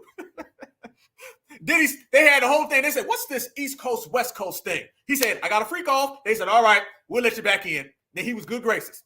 Then they said, whoa, you and J-Lo got arrested? You had a gun, Sean? I got a freak off this weekend. Okay, come on in. You back. Wow, you're my buddy again. They threw that arm around him and patted him on his head. That was it right there, y'all. You know what it was. He hit Steve Stout. They said, okay, man, freak off. All right, come on in. Every time he had a problem, he would freak off his way out of it because they needed that plug. He was the perfect plug in the middle of all of this, that they could just use him. Boy, we preaching today, ain't we? Boy, we on one. Man, we on one today. Let's go, y'all. But that's the way they've been playing the game. That's the way they've been trying to move and the way they've been operating, the way they've been functioning. He's the perfect person. And let me tell you this too, y'all. Let me say this. It's not just about the people who are anonymous involved in this, because I'm telling you, fam, one day, maybe if somebody does some investigation, they're going to peel back the layers on this, and you're going to find out that there were hundreds, thousands of known people that were way more guilty than Diddy ever was. It's just those folks got the complexion for the protection, so you're not going to hear about them. But I'm telling you, the dirt is way deeper than Diddy. But Diddy's going to have to take all the dirt because he was the tap dancer. However, it's not just about the people who were actually participating in it. You got to remember, it's about people who participate in that lifestyle. That lifestyle of these rich elites. I'm going to say right now, that rich elite lifestyle where they be doing all types of funny stuff behind the scenes and behind closed doors and behind closed curtains. That lifestyle is one that they want to be hush-hush about.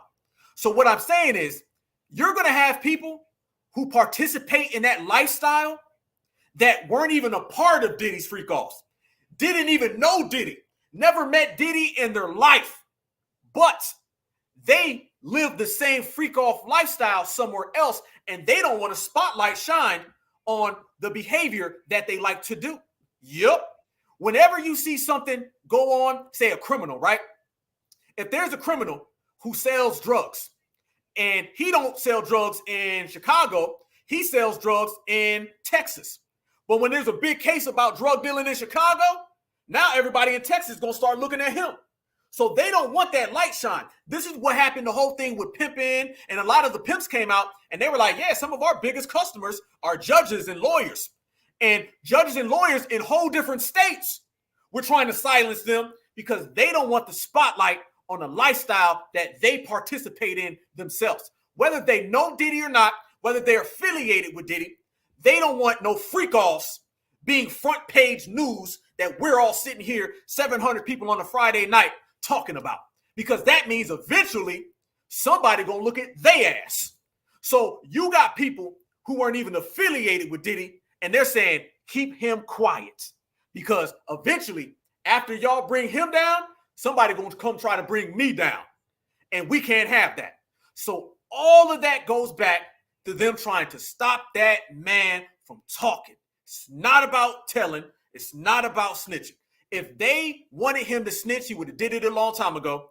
If they wanted him to snitch, he would have got arrested with 15 to 20 other people. If they wanted him to snitch, the prosecutor wouldn't say we already got other people on camera. The fact is, everybody knows who did it. The prosecutor knows who did it. The whole society knows who did it.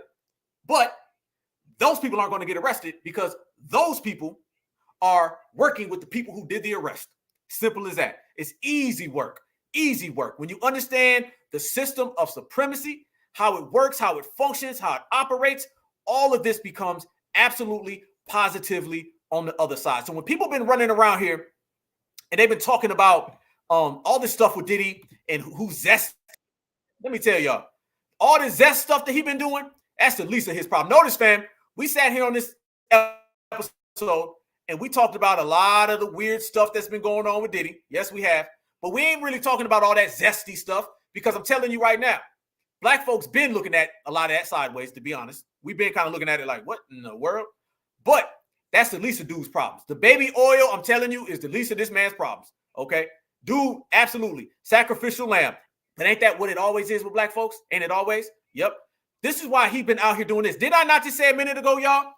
Did I not just say that every time he got into trouble, he would say, I'm going to throw another freak off and they would let him free? Right? Didn't I say that? Well, why do you think he changed his name so many times? He got into trouble with the East Coast, West Coast, bad press, right? He threw a freak off and changed his name to P-Diddy. Yeah. All the stuff with J-Lo, changed his name to Diddy. And then when he got into all the other stuff, he changed his name to this right here. Every time he changed his name, that was him trying to get back in good favor with the dominant society so he could go back to the freak-offs and be their good little boy. This is what we mean when we say what we say. I have some very serious news. I've been praying on this, and I decided, I know it was risky, I knew it could come off as corny to some people, like, yo, I decided to change my name again. I'm just not who I am before. I'm something different. So my new name is Love, aka Brother Love. I will not be answering to Puffy, Diddy, Puff Daddy, or any of my other monikers, but Love or Brother Love, okay? It's my birthday. I feel good. God is the grace. I give all glory, and I thank my mom and daddy. There you go. Brother Love, and he back playing again, dancing around, y'all. Changed his name. All the Diddy family, he the only person who done changed his name 30 times. Only person. This man changed his name all those times, y'all, for a reason. He changed his name all those times because he was trying to get back in good graces. He knows his job. He knows his job to do, family. His job is to tap dance. And you can't be tap dancing out here with all these cases on you. No, you cannot. So therefore, he tried to spin it back around and he tried to come back around, but it ain't working at all. That's what happens when you play the game, family. That's what happens when you play the game with Supremacy. It always comes back to get you. And that's exactly what happened with Mr. Brother Love. That man said his name is Brother Love. He said Brother Love. But family, how many times does this happen? We just named everybody. Look at the industry, right? We know the game, all right? Hopefully things turn out differently. But when Supremacy shows you who it is, believe him the first time, and that'll be the only time. Michael Jackson. Michael Jackson does a G move. Michael Jackson goes and buys Sony. We all know about that, but let's be real about Michael Jackson. Michael Jackson is one of those rare cases. He's kind of like Michael Jordan. They got bigger than the industry in which they were in. Michael Jackson got bigger than music. So therefore, Michael Jackson being an artist, he elevated past being an artist. No, when you say, I'm talking about the real Michael Jackson. I'm not talking about this a year ago. Remember, this time last year, they was trying to tell us Drake was the new Michael Jackson. How'd that work out, by the way? Oh, yeah, that was all cap, right? We sat here on the Black Alpha Network and said that was BS. Yep. Nobody says that no more. Ain't it funny that Drake this time last year, they was trying to tell us was the new Michael Jackson? Hell, Drake was telling us he was the new Michael Jackson. On his song, he will take Michael Jackson #1 spot. He was posting pictures with Michael Jackson with OVO on, all that stuff. Real disrespectful stuff, right? Yep. And now Drake is nowhere to be found. He is in the tether protection program. That's another story. Michael Jackson got so big that they had to silence him. Michael Jackson. Prince. The whole music industry that you see right here today, that whole music industry is what Prince was talking about in 1993. All the independent music, your own streaming services, basically telling the labels, y'all ain't nothing, you can't own my stuff. We all know the stories, what Prince was telling people. Was it DMX? I think Nas. They all told stories where Prince was like, man, I'm not making no music with you because you don't own your masters. Come on. Prince and Michael Jackson were basically rivals. And look how they both turned out. Prince, literally, they told us that he was a drug addict over the weekend. That's what they said. And Prince, if you look, you go look at it right now. Go look at the press conferences after Prince passed. And those press conferences were very, very vague, just like the Diddy prosecutor. Very vague. Every time it's a black person, it's vague. Like Paul Mooney said, again, anytime it's skeptical, some funny style stuff, it's very sketchy. It's nothing direct. All right. Now, when they want to come get us, it's direct. But anytime other than that, it's very sketchy. They told us that Prince was a drug addict. And then they admitted that his medicine was, it's a whole long story. Go look at it about Prince. His medicine switched up and all this kind of stuff. So basically some funny style stuff. That part. Look right there. When you look at that, you're absolutely right, Iron Will. Drake don't need to come outside no more. He know what it is. This time last year, folks were saying that he was Michael Jackson. And people was letting him get away with it too. That's why you got to delineate and regulate. Checkmate. This is what we were saying. Prince, Michael Jackson, Whitney Houston. Look at Whitney Houston's situation. You mean to tell me Whitney went the way she went, and y'all know, everybody who know me, everybody know. Whitney Houston is my favorite singer on the planet. Men, women, it don't matter. I love me some Whitney. Whitney's hands down. My mom used to clean the house when I was a baby listening to Whitney. I love Whitney Houston. And look how Whitney went, right? And look at her daughter. Matter of fact, with Whitney, what they say with Whitney, think about how the news played Whitney. Y'all remember they was like, oh, Whitney was out partying that night. And they remember everybody was like, no, she wasn't. Or they were saying she was on drugs.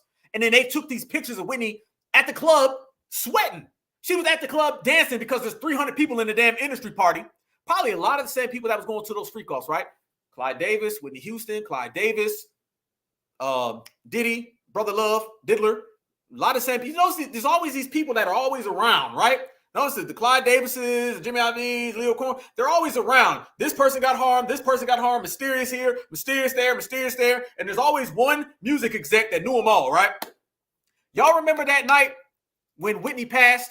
The next week, the news was like, oh, she was relapsing. She was out there doing those damn drugs again. Look at these photos of Whitney high as hell in the club. And then people was coming out, she wasn't high, she was sweating. She was in the club and there's a lot of people in the club dancing. She was hot. But the news was like, oh, she's sweating because she's on those drugs again. Really? Nobody was around. Michael Jackson, nobody was around. Prince, nobody was around. They got a picture of Prince on his bicycle 2 days earlier, 1 day earlier, and then boom. You know what I'm saying? Really, really strange stuff was occurring with that whole Whitney Houston situation. A lot of people didn't really believe it. You know what I'm saying? And I'm not mistaken. She was at like an industry party. The industry is very, very, very, very, very messed up. W's do this to other W's. So these black folks who think they're going to get there and it's going to be like, what? And remember, I think it was, what's the girl's name? What's the girl name? She sings on More Money, More Problems. She did Heartbreak Hotel with Whitney. What's the girl name? Y'all, somebody help me out. Y'all got y'all right here. It was Faith Evans, Whitney Houston, and my girl. Oh my goodness. Heartbreak Hotel. Was it Kelly Price? Kelly Price. Tell me it was Kelly Price if I'm wrong. Tell me it was Kelly Price. I think it was Kelly Price that was, she came out and said some testimonies. That's her, though, that was in Heartbreak Hotel, right? Kelly Price? Mm-hmm. Okay. All right. Okay, yeah, Kelly Price. Checkmate. Yeah. Kelly Price. Kelly Price came out, and Kelly Price was like, Whitney wasn't high. She wasn't drunk. She wasn't nothing.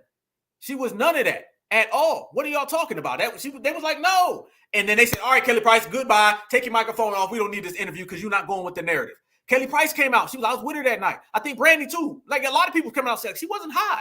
What are you talking about? Boom. Next thing you know, the news runs with the story. Bam. So they did that real dirty with Whitney Houston. We were like that. Look at that's Prince, that's Michael Jackson, that's Whitney Houston. Don Cornelius, man. Real strange stuff with Don Cornelius. Go look at Don Cornelius' story. A lot of people don't really talk about that. The Don Cornelius situation was very strange. And I bet you if you look, some whole different people own all his stuff probably by now. Just continue to look and then find out who owned these people's stuff. You know what I mean? Yeah, that wig was hot. Yeah, she was dancing. She looked like she was having a good time. She looked like she was having a great time. Now, it's funny because when she was on drugs, they talk bad about her. When she gets off drugs, they still talk bad about her. This show, you do not mix up with these people. Just what your parents tell you when you're around these people. When your parents told you see these folks, man, you stay away from them. These folks just despair everywhere they go. Everywhere they go, you stay away from these folks, man. These people who get inside this music industry and they think that they're going to make friends and amends with these people, that ain't happening, y'all. That is not happening at all. We're seeing it play out right now with Diddy. It's playing out right now with Diddy the same way we've seen it play out with everybody. Like we were just talking about with Conrad Murray. Man, you seen Conrad Murray all the time. All the time you seen Conrad Murray. Soon as all that stuff happened with Michael Jackson, you notice they don't even bring him up no more. They don't even bring up Conrad Murray. They was Conrad Murray every time you turned around. They don't mention Conrad Murray. They don't say nothing about Conrad Murray. It's a wrap. Why is that, y'all? Why is that? Because they know damn well that man had something to do and they put him off to the side. You know what I'm saying? Yeah, absolutely about her daughter. Absolutely. You know what? That's a good point. Absolutely. Then her daughter goes the same way. It was the same exact way how her daughter went. And remember they were all talking about her daughter's boyfriend? Y'all remember that? Her daughter went the same way. Then the boyfriend's gone now. A lot of people don't even know that. Yeah, because they was like, oh, the boyfriend. They was implicating him. And now he gone. I'm telling you, it's real out here in the field. It's real out here in the field. It's real out here. So that was Whitney's daughter, the same way in the tub and all this kind of stuff. And then the boyfriend, the same way. Like we said, Sam Cooke. Real strange stuff with Sam Cooke. Real strange stuff. Lisa Left Eye Lopez, as we spoke about earlier. We spoke about Aaliyah. You know what I mean? Weird stuff, you know, planes and stuff, being overweight and all this kind of stuff. Jimi Hendrix, absolutely. Good point. Jimi Hendrix. You notice no one's ever around. There's never no solid, concrete evidence about none of this stuff, right? But yeah, Ozzy Osbourne and these people are literally 336 years old, and they still just floating around, riding around. Hugh Hefner, like we said, Hugh Hefner just went 2017. People was trying to tell me today. They was like, well, the reason why no one came after Hugh Hefner was because, you know what I'm saying, this was before the Me Too movement. It wasn't before the law that said these was crimes. And remember, they was going after Bill Cosby in 2012, 13, 14. So it ain't about none of that. They capping. They capping all day long. Luther Vandross. Yes, yep, absolutely. Absolutely. All these things go on, and you look and you be like, hold up. Like we said about the whole Tupac situation, Big, all of these, you know what I'm saying? The music industry is what it is. Our good brother, Eddie Griffin, he said it best. Brothers and sisters, don't make it out clean. Don't make it out clean. Don't make it out clean. Don't make it out clean. That's just the way it is. That's the way it does. So all these people who come and try to play the game, it ain't going to work. It ain't going to work. And I'm telling you right now, when you talk about people out here playing the game and doing kind of funny style things, family, I'm just saying, is this what Diddy was out here doing to get in good graces with the dominant society? Was this what you was doing, Diddy? Was this how you was trying to get in with them freak offs, bruh? Is this what the baby oil was for, bruh? Because we got some serious questions, bruh.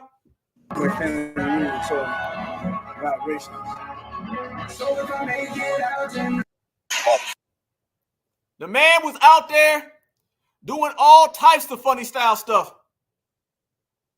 Somebody out there was saying, do this, do that, do this. And he said, yes, sir, yes, sir, yes, sir.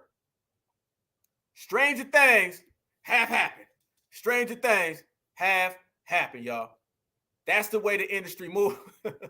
Yeah, fair use, fair use. Appreciate that, family. Fair use, fair use, fair use. It's about teaching, scholarship, and research. Fair use, fair use, fair use, y'all. So when you got all the baby oil lined up, it can't just be for one man, y'all. When you're getting all the baby powder right there, it can't just be for one man, y'all. No, no, no. So we see exactly who's been out there. We see exactly who's been playing the game. But our $1 million question that we ask everybody, and we are going to continuously say this, is that when all of these people were in these situations doing all that dirt, how come it was only one man who ended up catching the case? And that one man was the one man that's been out here tap dancing, playing along, playing games. Diddy ends up doing all of that and getting arrested. But the people behind Diddy, they was right there like this guy is right there looking right into the camera. It shows you, family, a broken tool will get broken eventually. You can have more freak-offs, but you're going to have more problems. And you can get all the baby oil in the world, and you can play the game, but the game is what it's always been. When they do the dirt, they're anonymous. When you do the dirt, you on television. And that's the difference between us and them. Certified salute. All right, y'all. Man, it's been a hell of an episode. This may be one of my favorite. Got to be my favorite. This is my probably favorite right here. We've getting it in. And nobody break it down like us. So we, all of us, that's the difference between us and everyone else. We know the system of supremacy. Every last one of y'all know the system we live in. These folks don't know the system, or they don't want to believe in the system because they ain't real enough. The two cowards have to deal with it. When you understand the system of supremacy, when you listen to all of our master teachers talk, when you use your own eyes, your mind, you train your eyes, when you know that system of supremacy, you see it from a mile away. You can see it through a wall. X-ray vision. We got X-ray visions on seeing through the BS. We know when the Diddy situation pops up, what they really about.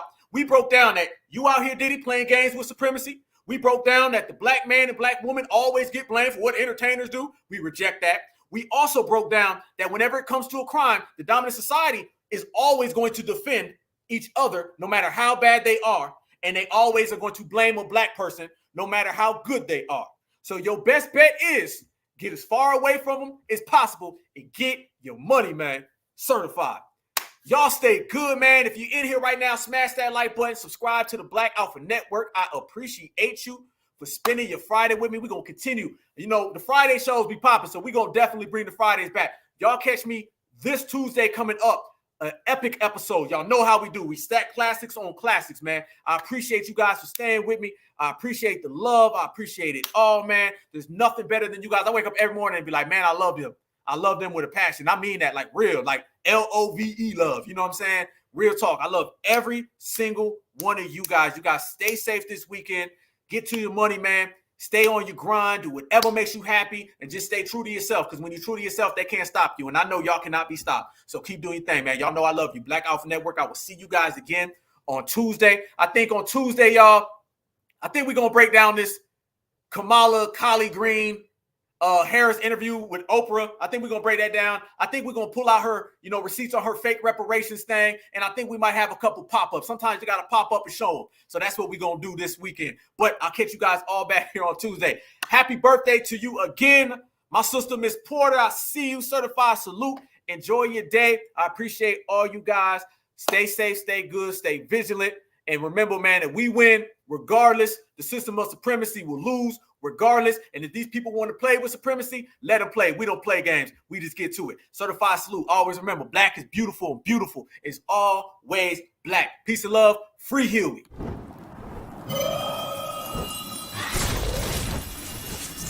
Black Alpha Network.